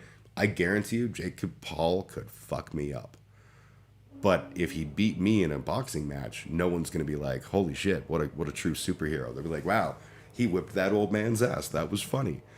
Okay, I will, how long is that? I can't hover over it. I haven't got that set up properly. How long is it? Maybe we'll watch it on stream. Anyways. So the Jean Chrétien thing. Jean Chrétien, Prime Minister of Canada. And I feel like the country was getting to a place where they knew that, you know, he was going to have to retire. And there was no big star. There was no guy who was going to take the torch. 60 Minutes, we'll watch that in a couple minutes after I ramble about Jean Chrétien. So all of a sudden, Chrétien starts behaving really weirdly. Like he choked a guy, you know, just constantly doing things that like were angering the people. And it was weird because like Chrétien had been a really good leader, not really good, but like not terrible leader. And it just felt like they were throwing the fight kind of thing. And then the fear I always have is anytime the liberals are not in power, the conservatives are in power. And the conservatives are 100 times more terrible than the liberals, who are always ineffectual, worthless garbage. So going from worthless garbage to even worse than that is not a good look. And I was not excited about it. And then Paul Martin, who was like the number one best friend of Jean Chrétien, comes running to the ring. The villains are all beating on Chrétien, and he comes running to the ring with a chair, and he smashes, throws everyone out of the ring, and he's like, let me tell you something, man. There's a new sheriff in town. I'm here. I'm going to clean up Stampede. Oh, wait, that was the actual wrestling.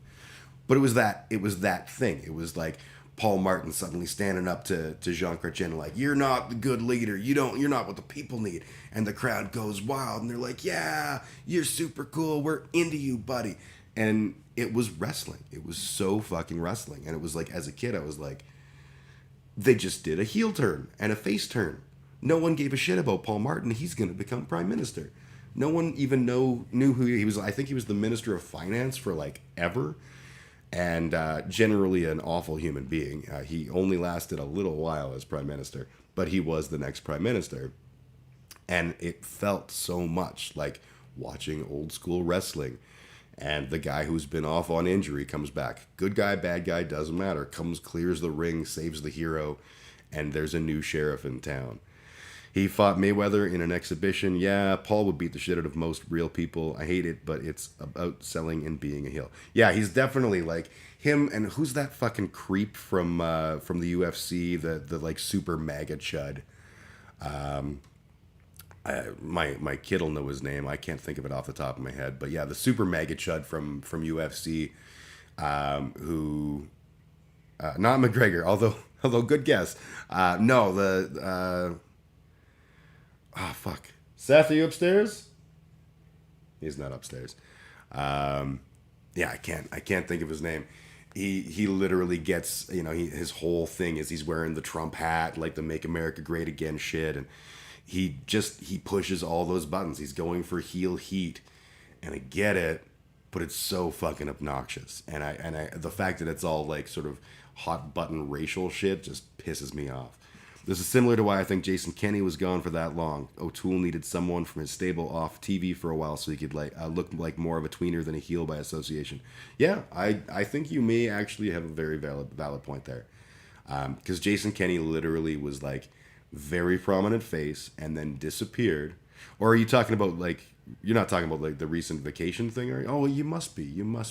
I was talking about the time between Jason Kenney being Ralph Klein's lapdog and suddenly becoming premier. I feel like it was that like cooling off period so that they could, you know, people could forget the bad taste out of their mouth, and then when he comes back, they're like, look, we know that feller. But you're talking about the recent, like the whole where the government just disappeared for a few weeks. Yeah, with the federal election coming up, O'Toole needed him gone for a while to make his party look better. I think so, and like there was the whole thing where I think was it Stockwell Day or no, it was the Harper bot. Harper showed up and gave them all shit like O'Toole and Kenney and was like, "You guys are not doing conservatism right. Let me tell you, the way we do conservatism is we hate on minorities, but we don't talk about it." It says. Ironically, the guy who campaigned with the slogan "Old Stock Canadians," meaning old white folks. You're fucking amazing. Thank you very much. I'm happy you're enjoying. We're just riffing. We're just having fun. Yeah. So I don't know specifically why he decided that it was a good time for disappearing from the public eye with him and Hinshaw at the same time. I'd be willing to bet that it was probably related to O'Toole needing some quiet down of the Alberta Conservatives, give them O'Toole's new platform to focus on. But I also I feel like the vacation thing is probably true. I think they all went on vacation. I haven't kept up on the story, but I think that's sort of the given narrative, and.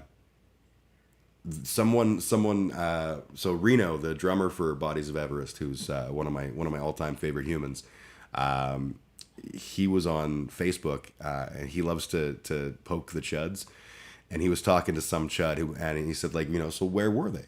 And the chud's like, well, you know what, he probably went on vacation. He's allowed to go on a goddamn vacation, you know, like people go on vacations, dadoy. And Reno's comment was like, yeah, during the World War I, they would just go on vacation sometimes.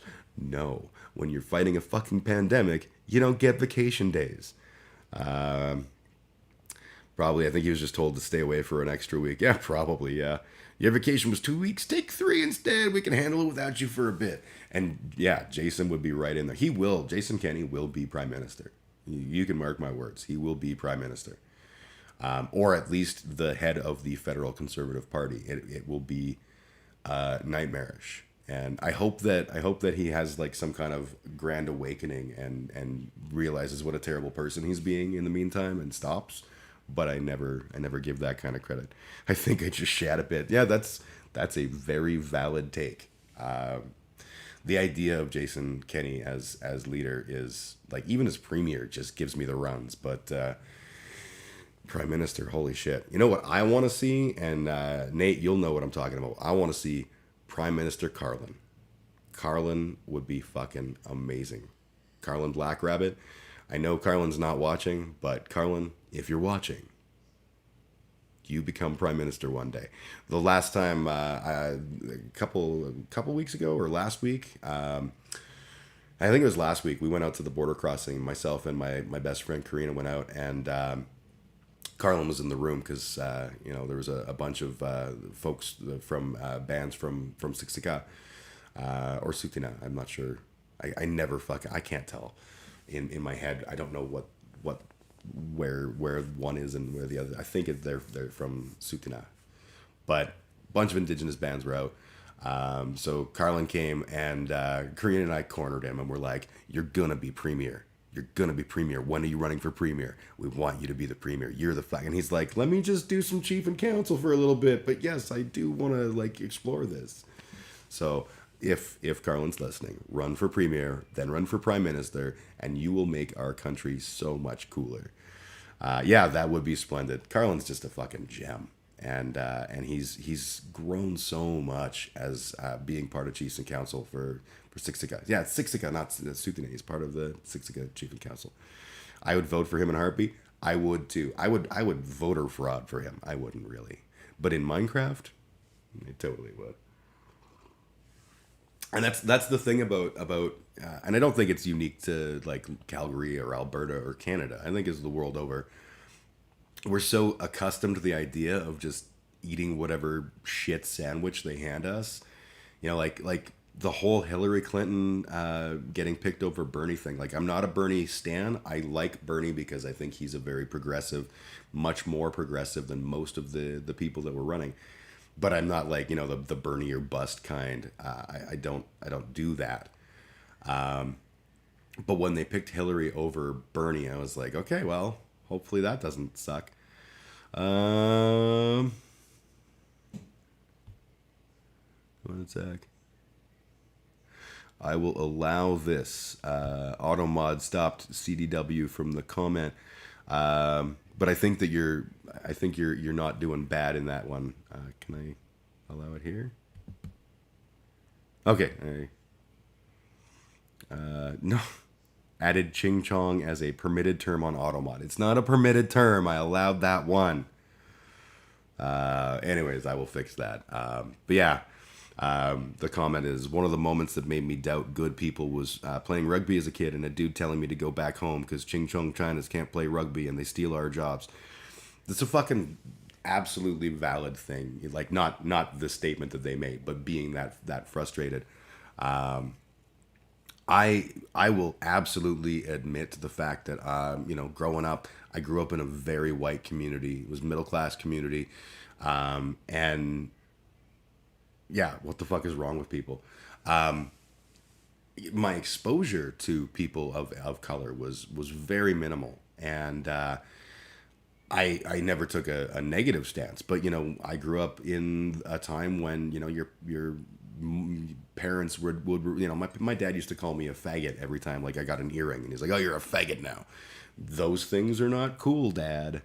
And racism was like, my generation was the generation that was uncomfortable with it, but we had no power. Generation X had been so fucking thumb screwed by the generations before us. We couldn't tell them to do better. We could be like, you could just like try to, I don't know, like do better or something, whatever, cool. And that's why I love the fact that I see like millennials and Zoomers are so much more assertive and strong about like, no, you can't fucking do that, Grandpa. You don't get to talk about people that way. I think that's fucking badass. And I genuinely, when I see racism now, it's that kind of ridiculous, like, God damn you, Ching Chong, like, fuck off, dude. You're a moron. How can you even breathe and wear pants? Like, fuck. I have in my window, in my front window, I have a Black Lives Matter and an Indigenous Lives Matter sign. And I live right across from a trade school. And the trade school has a lot of trades dudes. And there's definitely some right-wing trades dudes. And every now and then someone will drive by and be like, fuck Black Lives. And I'm always like, why don't you come back here and say that, sir? We can have a conversation. Never happens. I have to prove myself by being better and being better. You know what? Not here, you don't. Not here. Here, you are just welcome. I know I'm just fucking, you know, streamer talking to chat, but I'm with you. I genuinely think the belittling has to stop. I really, really saw it when 9/11 happened, and I worked with really closely with a guy named Ratish, who was obviously a brown fella and a Muslim. And after 9/11, the brutal acceptability of anti like Southeast Asian racism, and how like, yeah, no, that's just cool. We gonna glass the hell out of all them sand N words. Like, what the fuck, dude? When was this all right? 9/11 changed people. I remember, like, I have a buddy. We actually watched his documentary on stream a few months back. And he went through this, like, right after 9/11. He went from being like a super socialist liberal, and immediately he's like, let me tell you why the Patriot Act is exactly the legislation we need right now. Your freedoms don't mean shit if there's no security. We need security. And like, it affected people, and it was so weird. Like, when the second plane hit the tower, I was actually watching it at work. We were all crowded around this TV in my office, and I watched the second plane hit live, and we were like, holy fuck. And the room was quiet, and this one dude goes, we're gonna glass those fucking sand N-words. And I was like, everyone sort of stops and looks, and right beside him is, his boss, Barat, who it turns out was, a person from that area of the world, not from Iraq. And Barat was like, and he looked visibly terrified, and we were like, dude, you can't talk like that. That's an asshole thing.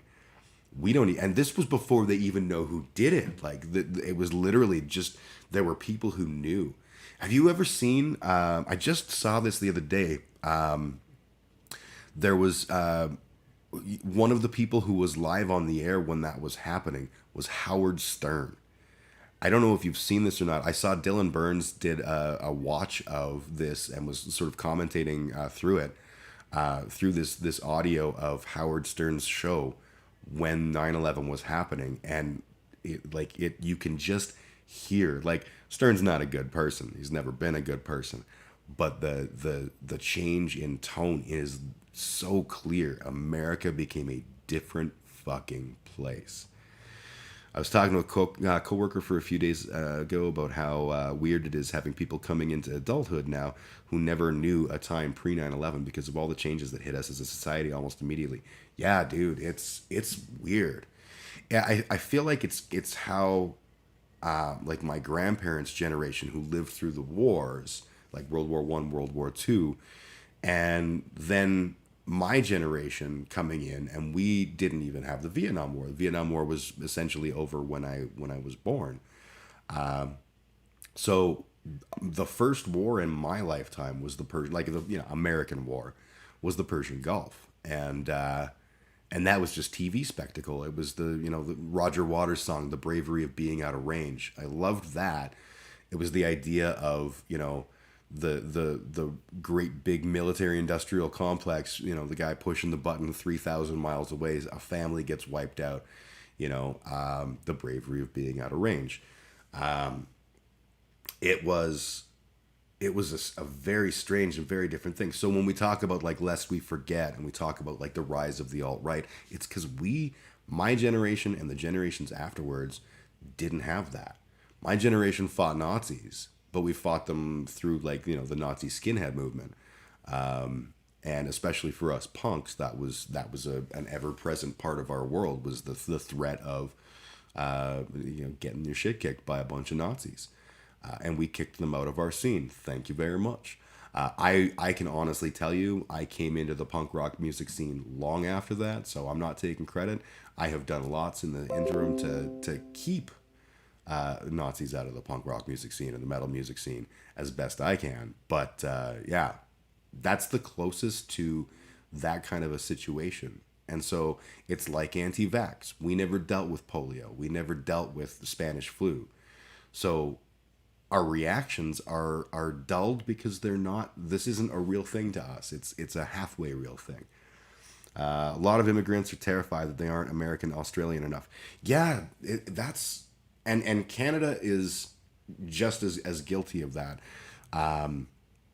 The irony in Canada and America being like the most American or Canadian people would be the Indigenous people, but they're not American or Canadian enough in a lot of people's eyes.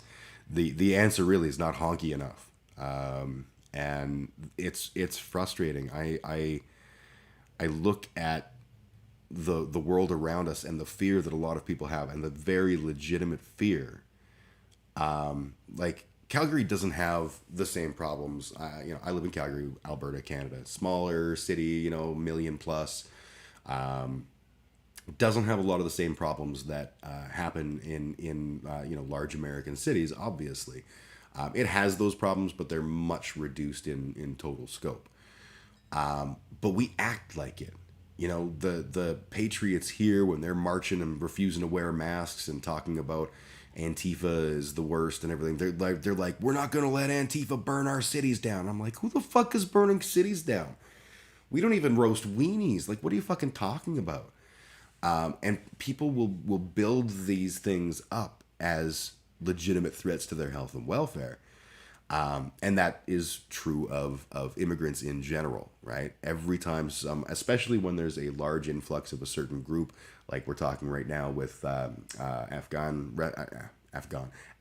refugees. When I was a kid, it was Vietnamese refugees, and therefore every single Vietnamese person was going to become a gang member. And yeah, we had Vietnamese gangs, for sure. That's actually something I was going to talk about on stream today, so I'm glad that worked. Not about Vietnamese gangs. I've been watching this channel, what is it called? Hood Chronicles, I think. And it's literally just like stories of Canadian criminals. You need to, yeah, okay, one sec, folks. I'm just giving nicotine to children. I'm not good people. There you go. He's 17. It's fine. I'm his dad. The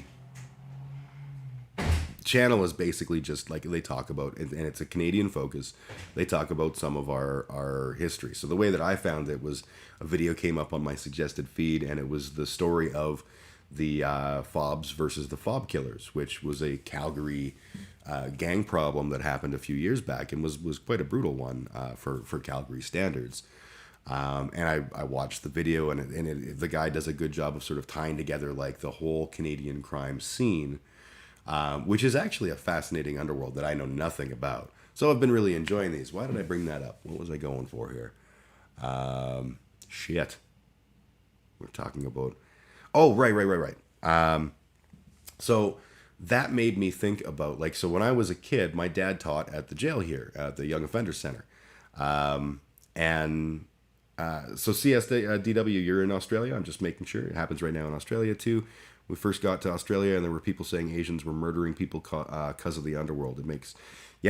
It's ignorance is worldwide. Thank fuck. But yeah, so when my dad was, when I was a kid, my dad was teaching at the Young Offender Center. And one of the students that he had was this kid who was very big story. It was the first time we'd had something of this nature. And there was two groups of Asian kids, and they were shooting at each other. And there was an innocent pedestrian caught in the crossfire who died.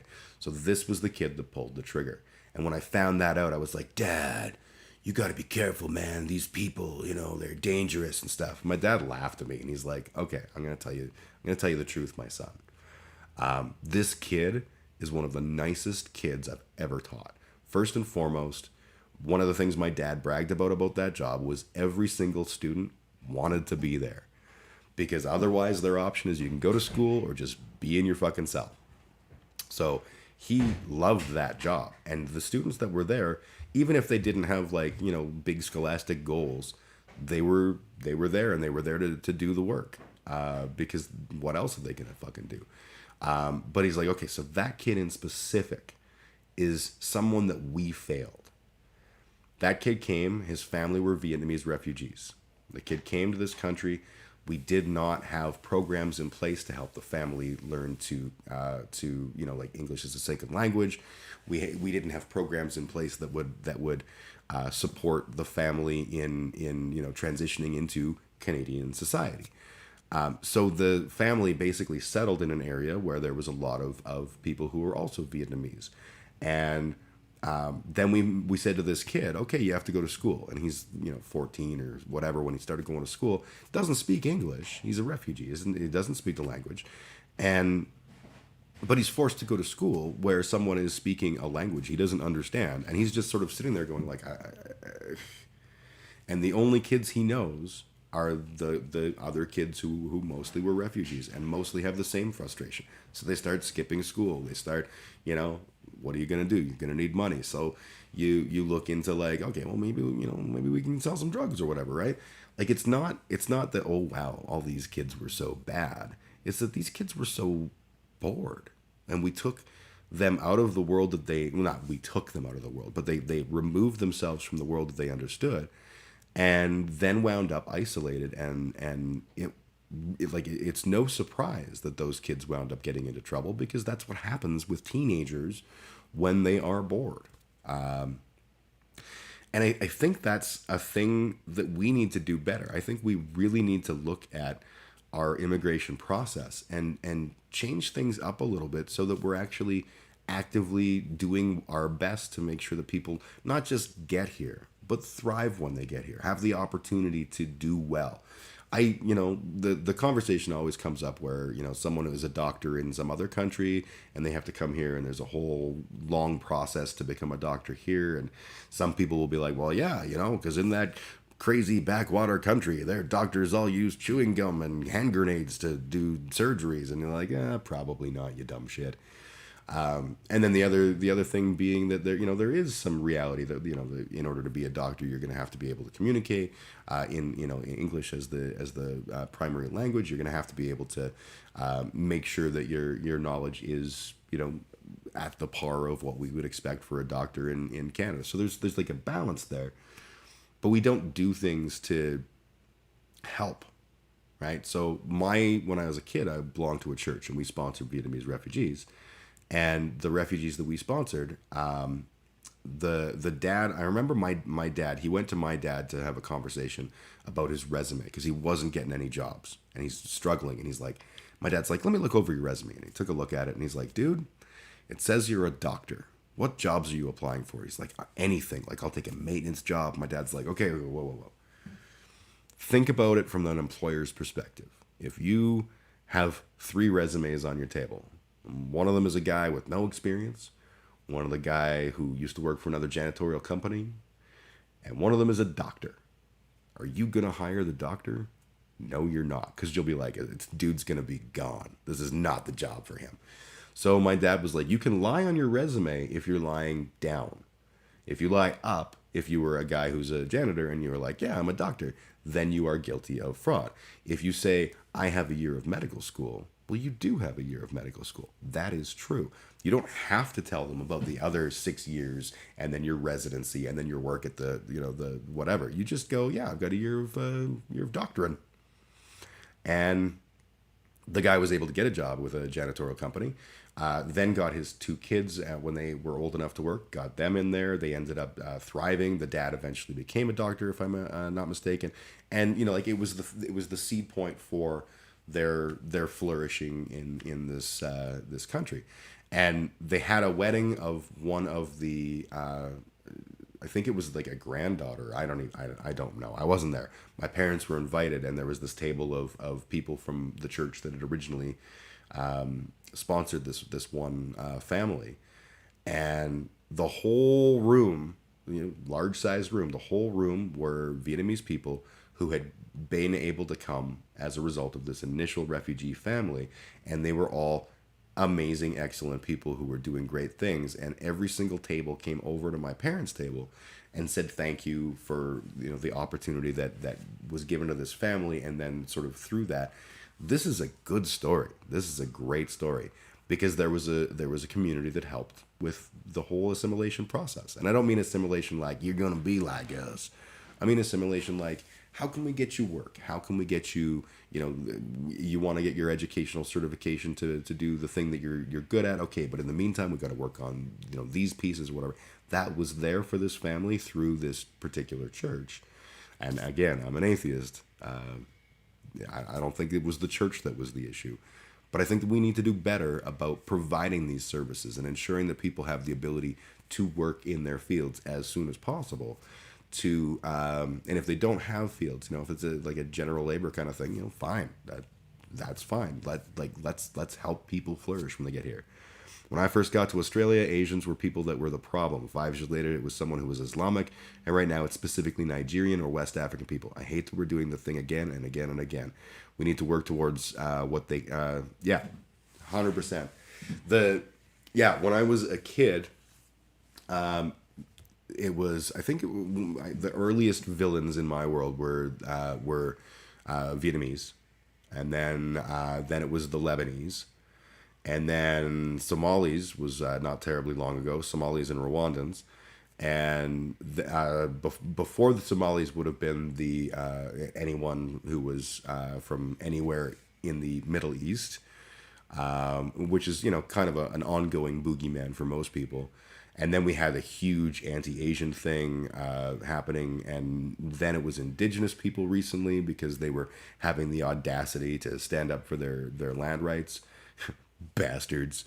And yeah, it's the same fucking loop, as you said. It's this infinite loop of stupidity of us, and honky society looking for a villain, finding one, and then forcing everyone into that mentality of, these are our enemies. If we can just make them stop being enemies, then the world will be a better place. And A, the world is never improved by this. And B, the lives of those people are hurt. So it is a terrible fucking loop, and we need to stop it. The cycle continues. Yes. The circle of life. Yes. Yeah, unfortunately.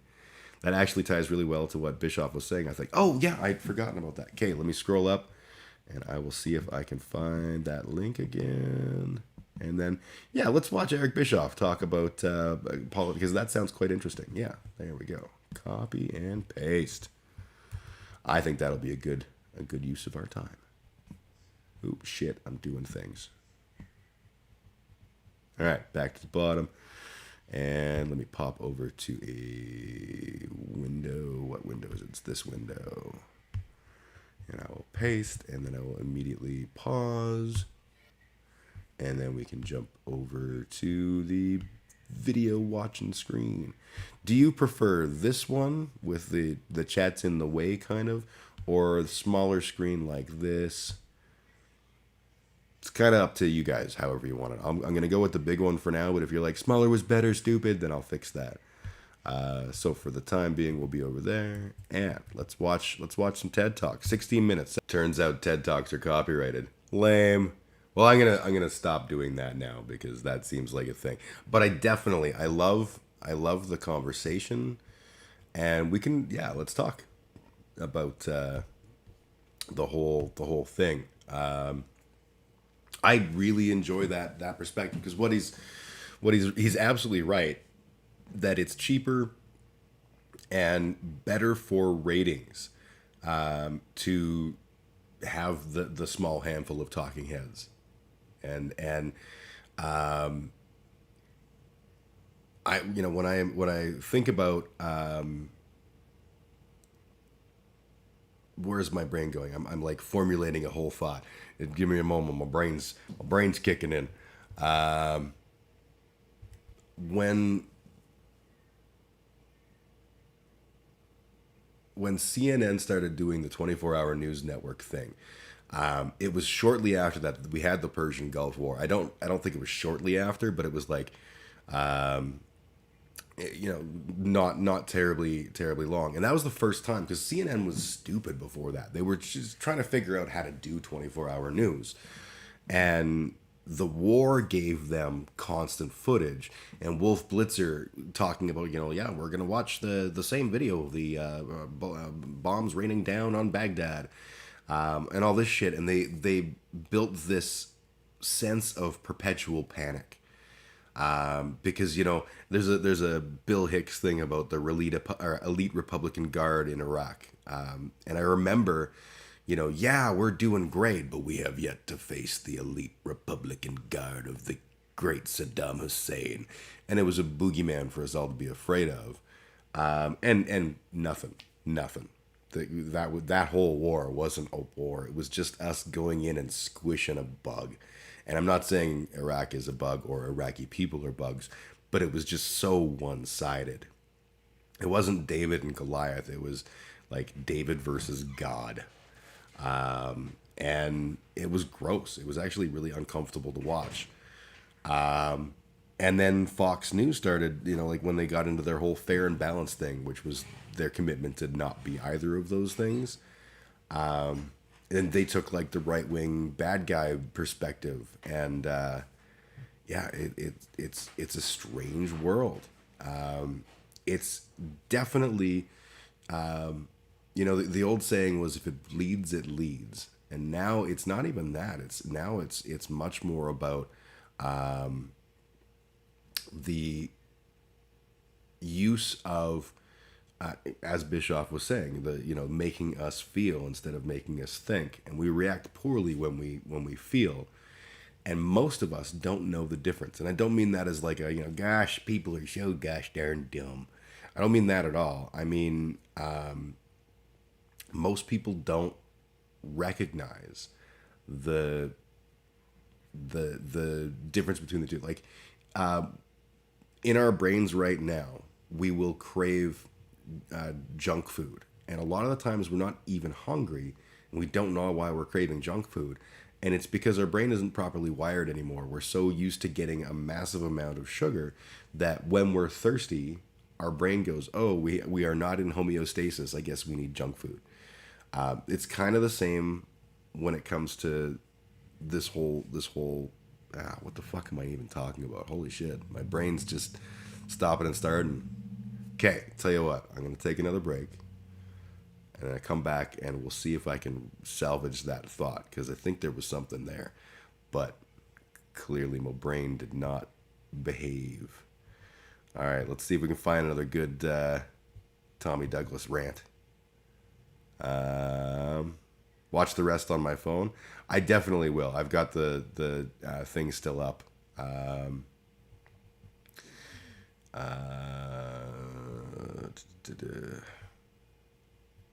All right, well, I usually play this one. This is just a speech. I think I played this at the very start. We'll play it again. It's fine.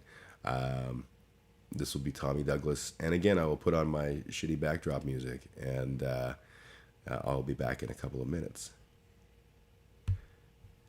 Oh, I gotta start this over. Hopefully, this isn't fucking copyrighted.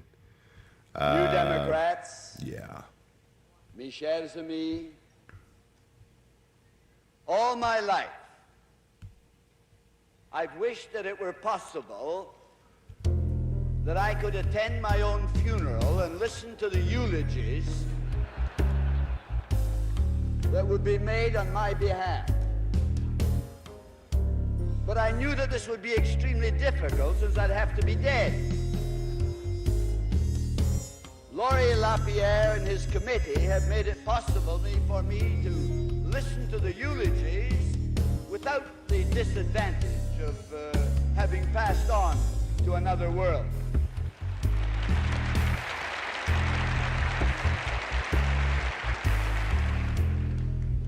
But never in my wildest dreams did I expect to have eulogies delivered by such talented and eloquent spokesmen. I would like to thank Pierre Burton, this noted author, outstanding radio personality,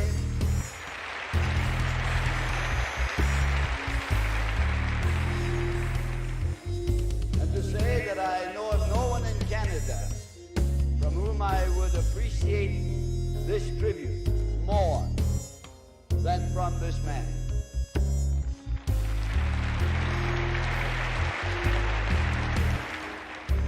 I want to assure you that my wife, Irma, and myself are deeply touched by these tributes, that we are profoundly grateful for this occasion. I am glad that you included Irma, because as someone has said, behind every successful man, there's a surprise mother-in-law.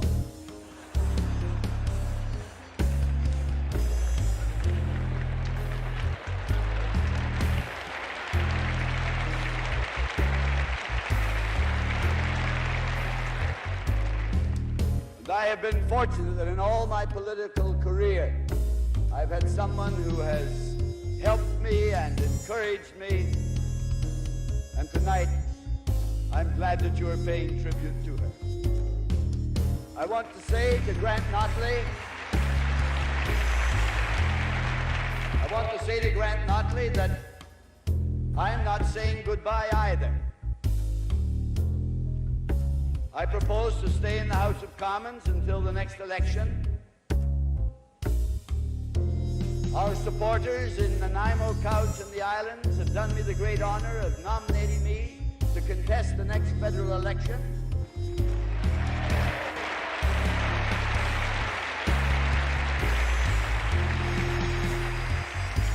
And if God gives me strength and the electorate gives me votes, I'll be here fighting at the same old stand for the things in which you and I believe.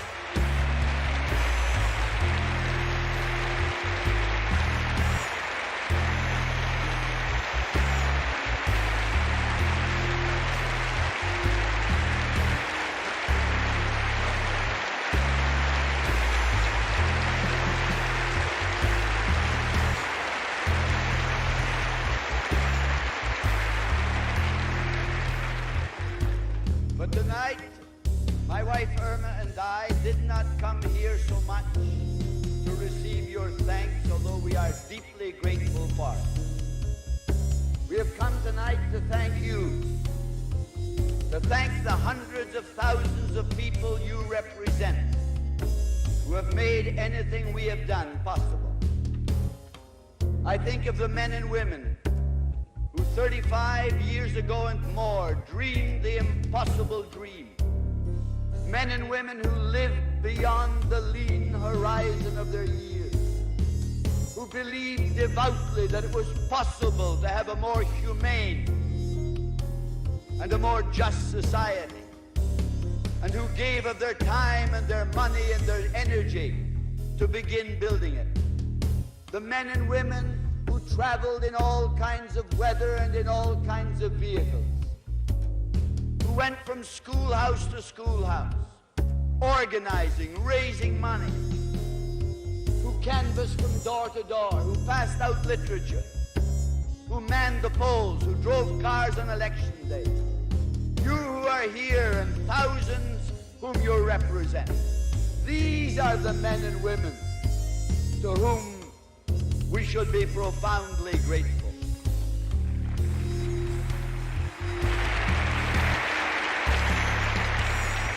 I feel tonight a great flow of gratitude to them. And I'm filled with wonder that I, raised in a working class home on the wrong side of the tracks in the city of Winnipeg, should have been given the opportunity by the working people of this country to make a contribution to the public life of Canada, which I hope will long endure.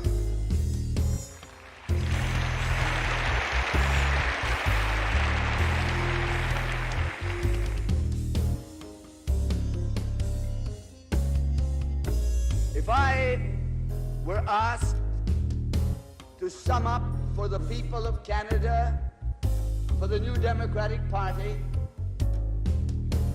what I have learned from more than a third of a century in public life, I would sum it up by saying to them that it is possible in this country of ours to build a society in which there will be full employment, in which there will be a higher standard of living, in which there will be an improved quality of life, while at the same time maintaining a reasonable stability in the cost of living.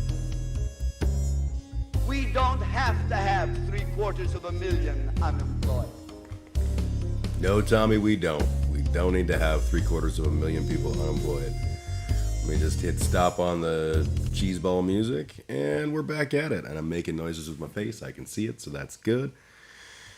I return fully nicotinized. So I did not remember where I was going, but I did end up coming up with something else I wanted to chat with on the whole concept of all the stuff that we're talking about. So when it comes to things like the media and that idea of they're making us feel instead of think, which is, I think, really important to understand. To me, the real threat there is it explains a lot about how we're doing as a society right now. And it leads to us being more and more inconsistent in our beliefs, because our beliefs are being constantly manipulated by this media machine, right? So, whether it's Fox News or CNN or whatever, there's this perpetual sense of we have to keep the entertainment value up and keep the heat up so that your audience is engaged. I remember watching the movie, is it Private Parts, the Howard Stern movie? Again, not a big Howard Stern fan, but the movie was really good. And his producers were blown away at the fact that, like, people just kept watching or kept listening, and that the people who hated him listened even more. And that, didn't make sense to anybody. It's all kind of tied to the same principle that when we engage in that way, and we tell people, the whole populist thing, we're telling people what they want to hear. There's a huge section of the United States of America that wants to hear that the reason they don't have a good job is because the gosh darn immigrants are taking their jobs. And obviously that's not just America. There's a huge portion of the world that wants to find someone to blame. And as long as they can control the narrative, we don't blame the people who are actually at fault here. And by that, I mean the people like, the Bezoses of the world. And no, I'm not going to be like, blah, blah, blah, blah, Jeff Bezos. It's all of them, right? It's your boss. It's my boss. It's everybody's boss, because we're basically giving our lives an hour at a time to people who exploit us as much as they can get away with. It's why there's always been a replacement for the Bill O'Reilly type. Yeah, and it's even more obvious with female commentators. Fox will always have like this robot army of blonde women who they will just sort of, and as soon as one of them goes on some national stage and says something horribly white power, then they just suddenly disappear and the next one gets put in. Capitalism plus journalism equals what we have right now. I definitely agree. I think the thing that sort of ties into that, though, is the idea that capitalism and journalism are like, capitalism is the system that we are in, and it's gone out of control. It's become a parody of itself, right? This is not what Adam Smith wrote about in The Wealth of Nations.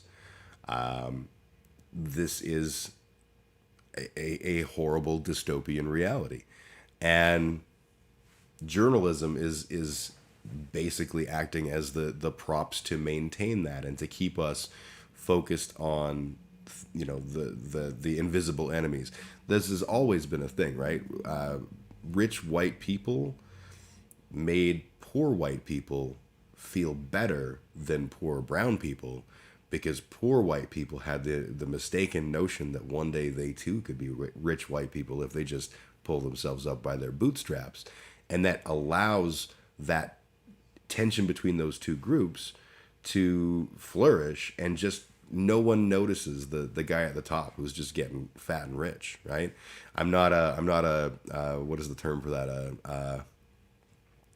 I can't even think of it. The people who think that the classism is the ultimate problem. I think racism is its own thing and all that kind of stuff. But there is some truth to the idea that, media is used to keep us distracted from what's really going on. And that's not how it's supposed to be. When I was a kid, you had reporters, and reporters would go and do things like report news. And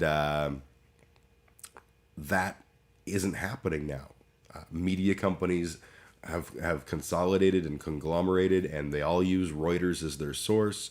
They all use like the same pool of a small number of reporters for local scene shit, and it has created this very bland, very boring media landscape, where the idea of actually putting in the legwork and sending your people to, you know, all over the world, or having a network of contacts all over the world to report on news and to investigate things just doesn't happen. Instead, Reuters little teletype comes up and they read it and they give it to the spin doctors, whichever side you happen to be on, and the spin doctors write, you know, a larger take based on that thing.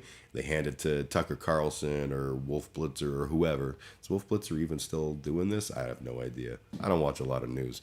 But they hand it to that guy, and that guy reads off the teleprompter and then riffs about, you know, the Browns or whatever. And it's the Weird Al version of capitalism. It is this whole thing of just distraction tactics, and that spilled over into politics a lot more noticeably lately, with the whole like the cancel culture debate. And, you know, people, the Democrats put forward like the Green New Deal, and they start talking about the Green New Deal, which is, I would say, vital legislation that has to happen in order for this species to survive.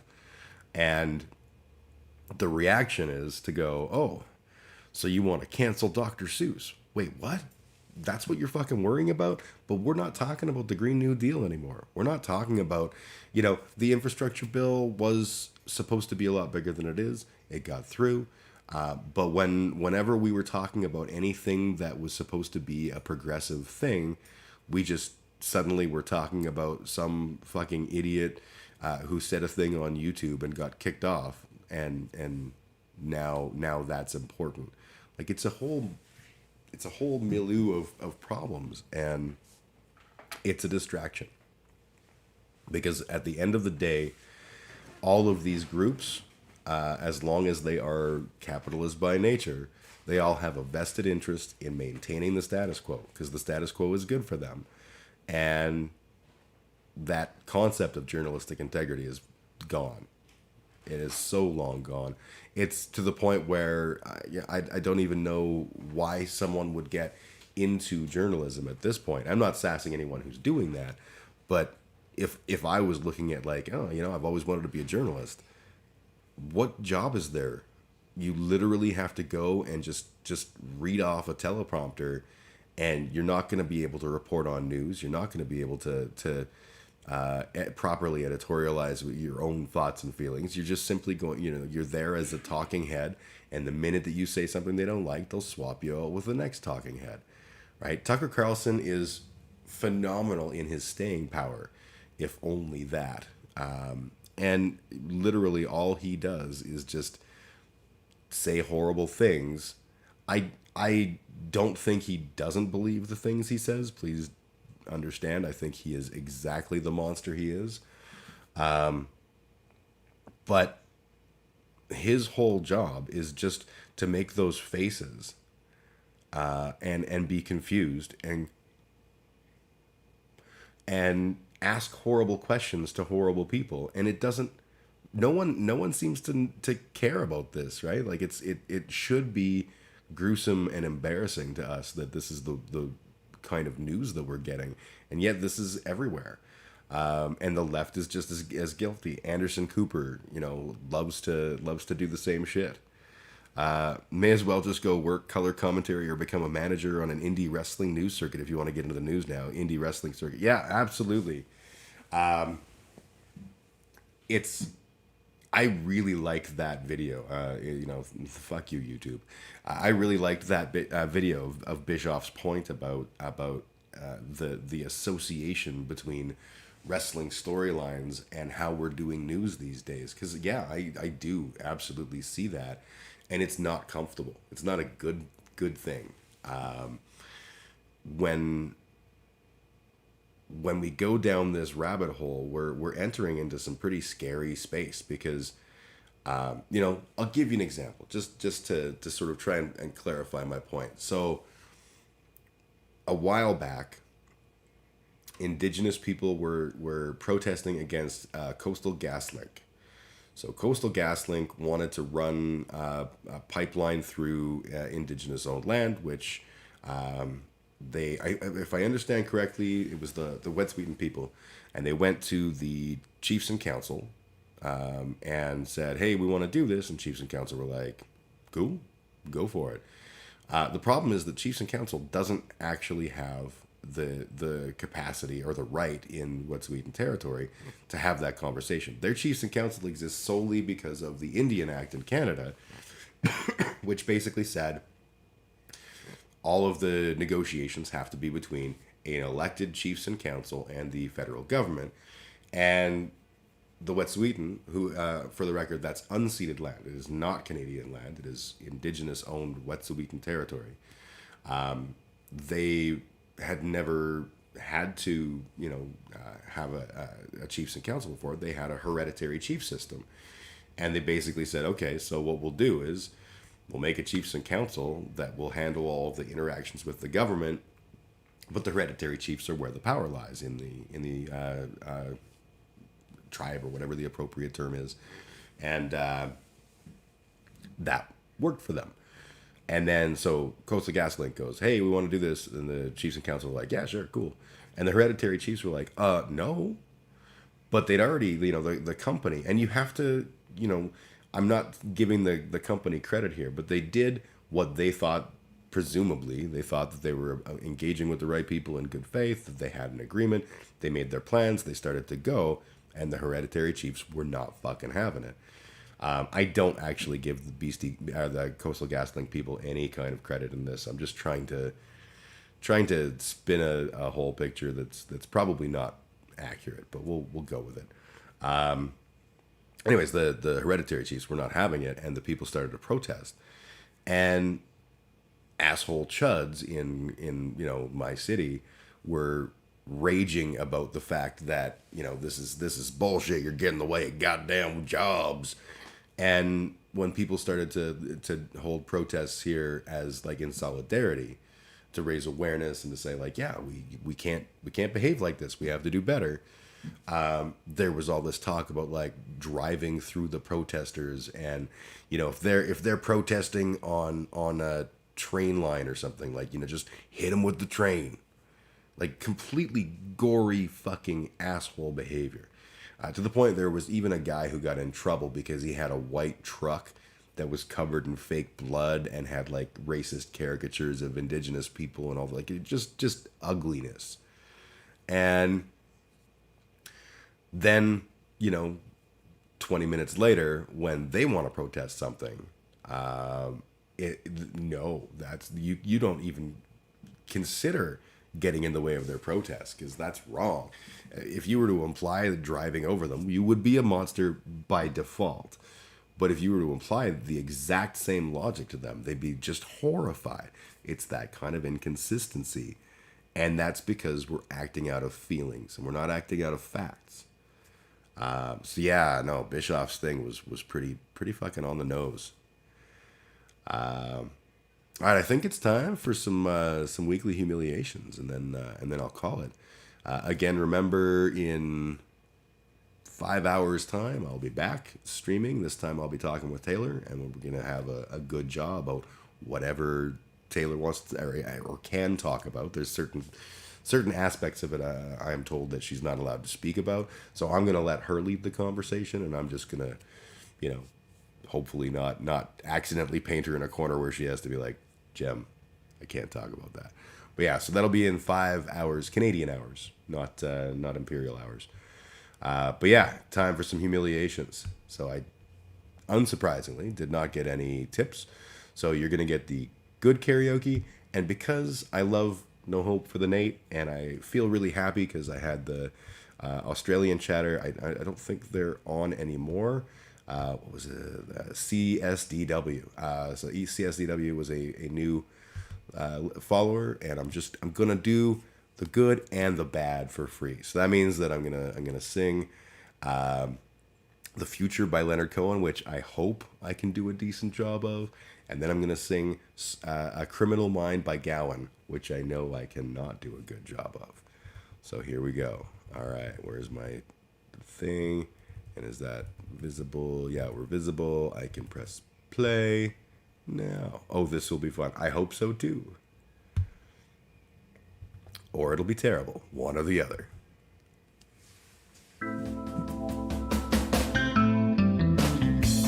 I love me some Leonard Cohen. Give me back my broken night, my mirror room, my secret life. It's lonely here, there's no one left to torture. Give me absolute control over every living soul. I decide me, baby, that's an order. Give me crack, anal sex.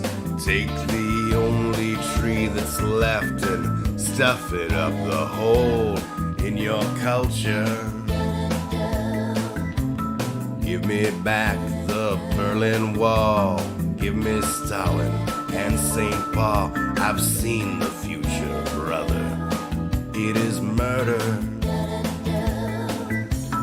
Things are gonna slide in all direction, won't be nothing, nothing you can measure anymore. The blizzard of the world has crossed the threshold and it's overturned the order of the soul. When they said, repent, repent, I wonder what they meant. When they said, repent, repent, I wonder what they meant. When they said, repent, repent, I wonder what they meant.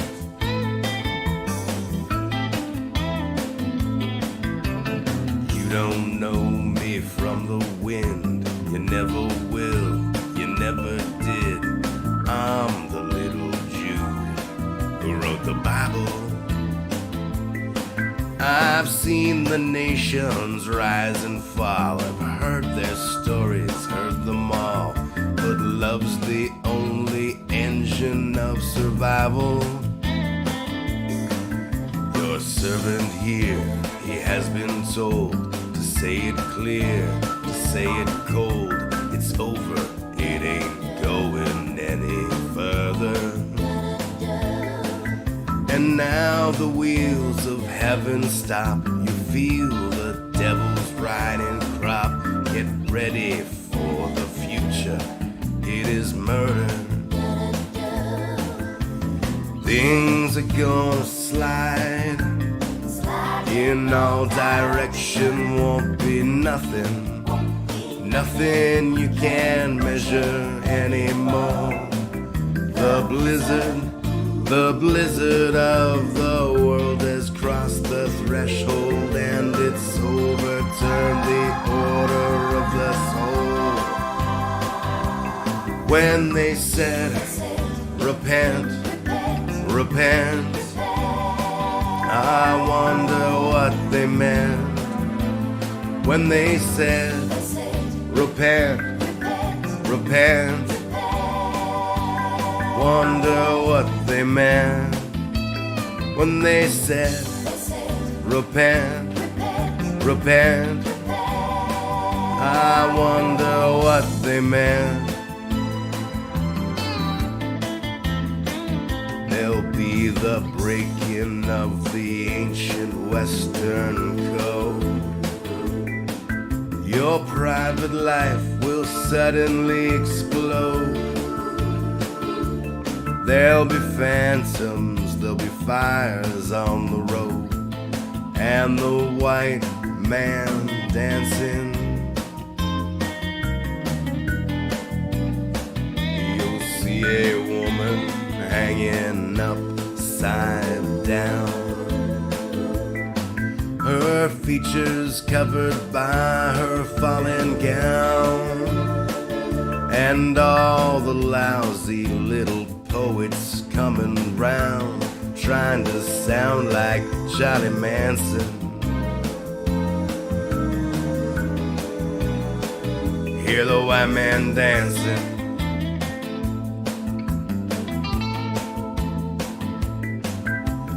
Give me back the Berlin Wall.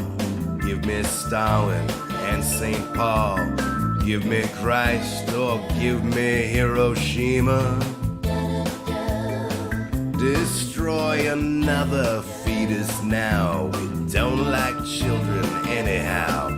I've seen the future, baby. It is murder. Things are gonna slide in all direction. Won't be nothing, nothing you can measure anymore. The blizzard of the world has crossed the threshold, and it's overturned the order of the soul.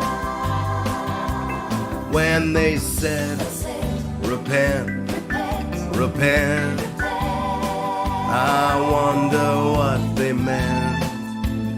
When they said, repent, repent, I wonder what they meant. When they said, repent, repent, I wonder what they meant. When they said, repent, repent.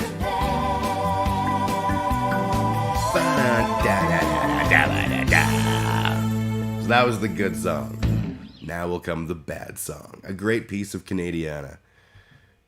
And did that just fuck up the layout? I think it probably did. Yeah, it did, but whatever. We'll go with it. This is... I hope there's actual, like... Hang on. Okay, there is. Okay, cool. Okay. This is a long-ass song, and totally not in my range. You see my hands are steady. You've seen my face before. Soon you can take your last look, and they'll close the door. I stand accused before you. I have no tears to cry, and you will never break me till the day I die. A criminal mind is all I've ever known. They've tried to reform me, but I'm made of cold stone. My criminal mind is all I've ever had. Ask one who's known me if I'm really so bad. I am. This is actually way more in my range than I thought. Those electric drums. But life behind these steel bars, I've paid my debt in time, but being brought to justice, that was my only crime. I don't regret a single action. I'd do the same again. These prison walls secure me, and I'm numb to pain. A criminal mind is all I've ever known. They tried to reform me, but I'm made of cold stone. My criminal mind is all I've ever had. Ask one who's known me if I'm really so bad. I am. I'm nailing this. Fuck, I remember this song being way, way higher, so I don't know if it's just luck, but here we go, boys. We're doing some instrumental breaking. Don't break your instruments.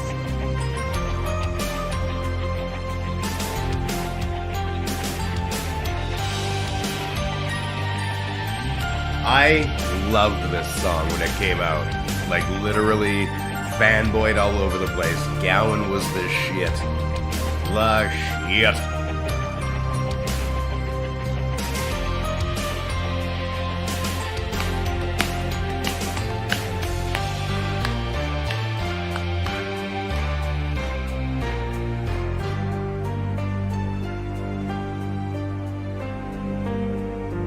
Before you hand me over, before you read my sentence, I'd like to say a few words here in my own defense.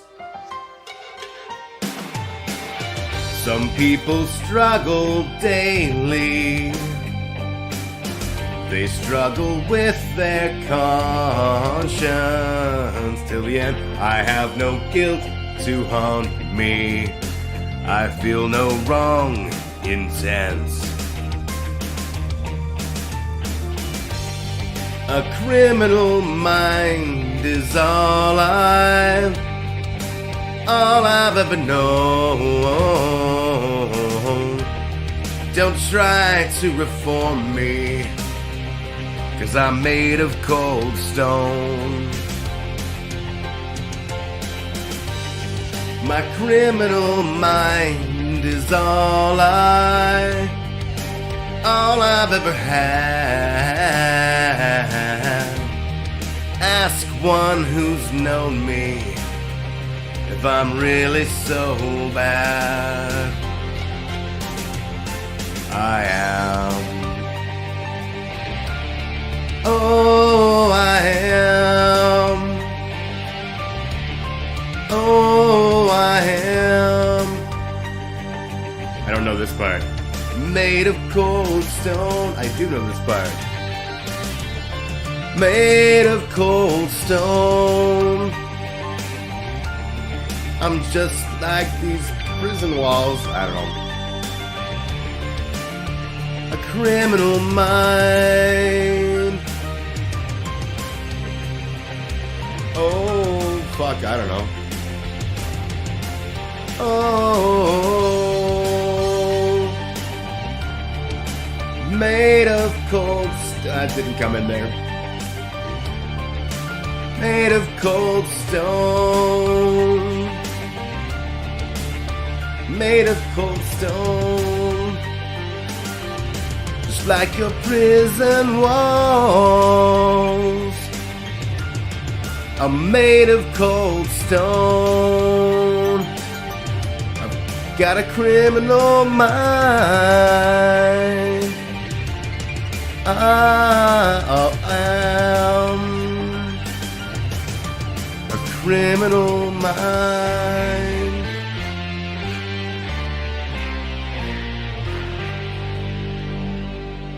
All right, that was interesting. Alright, that is the stream for today.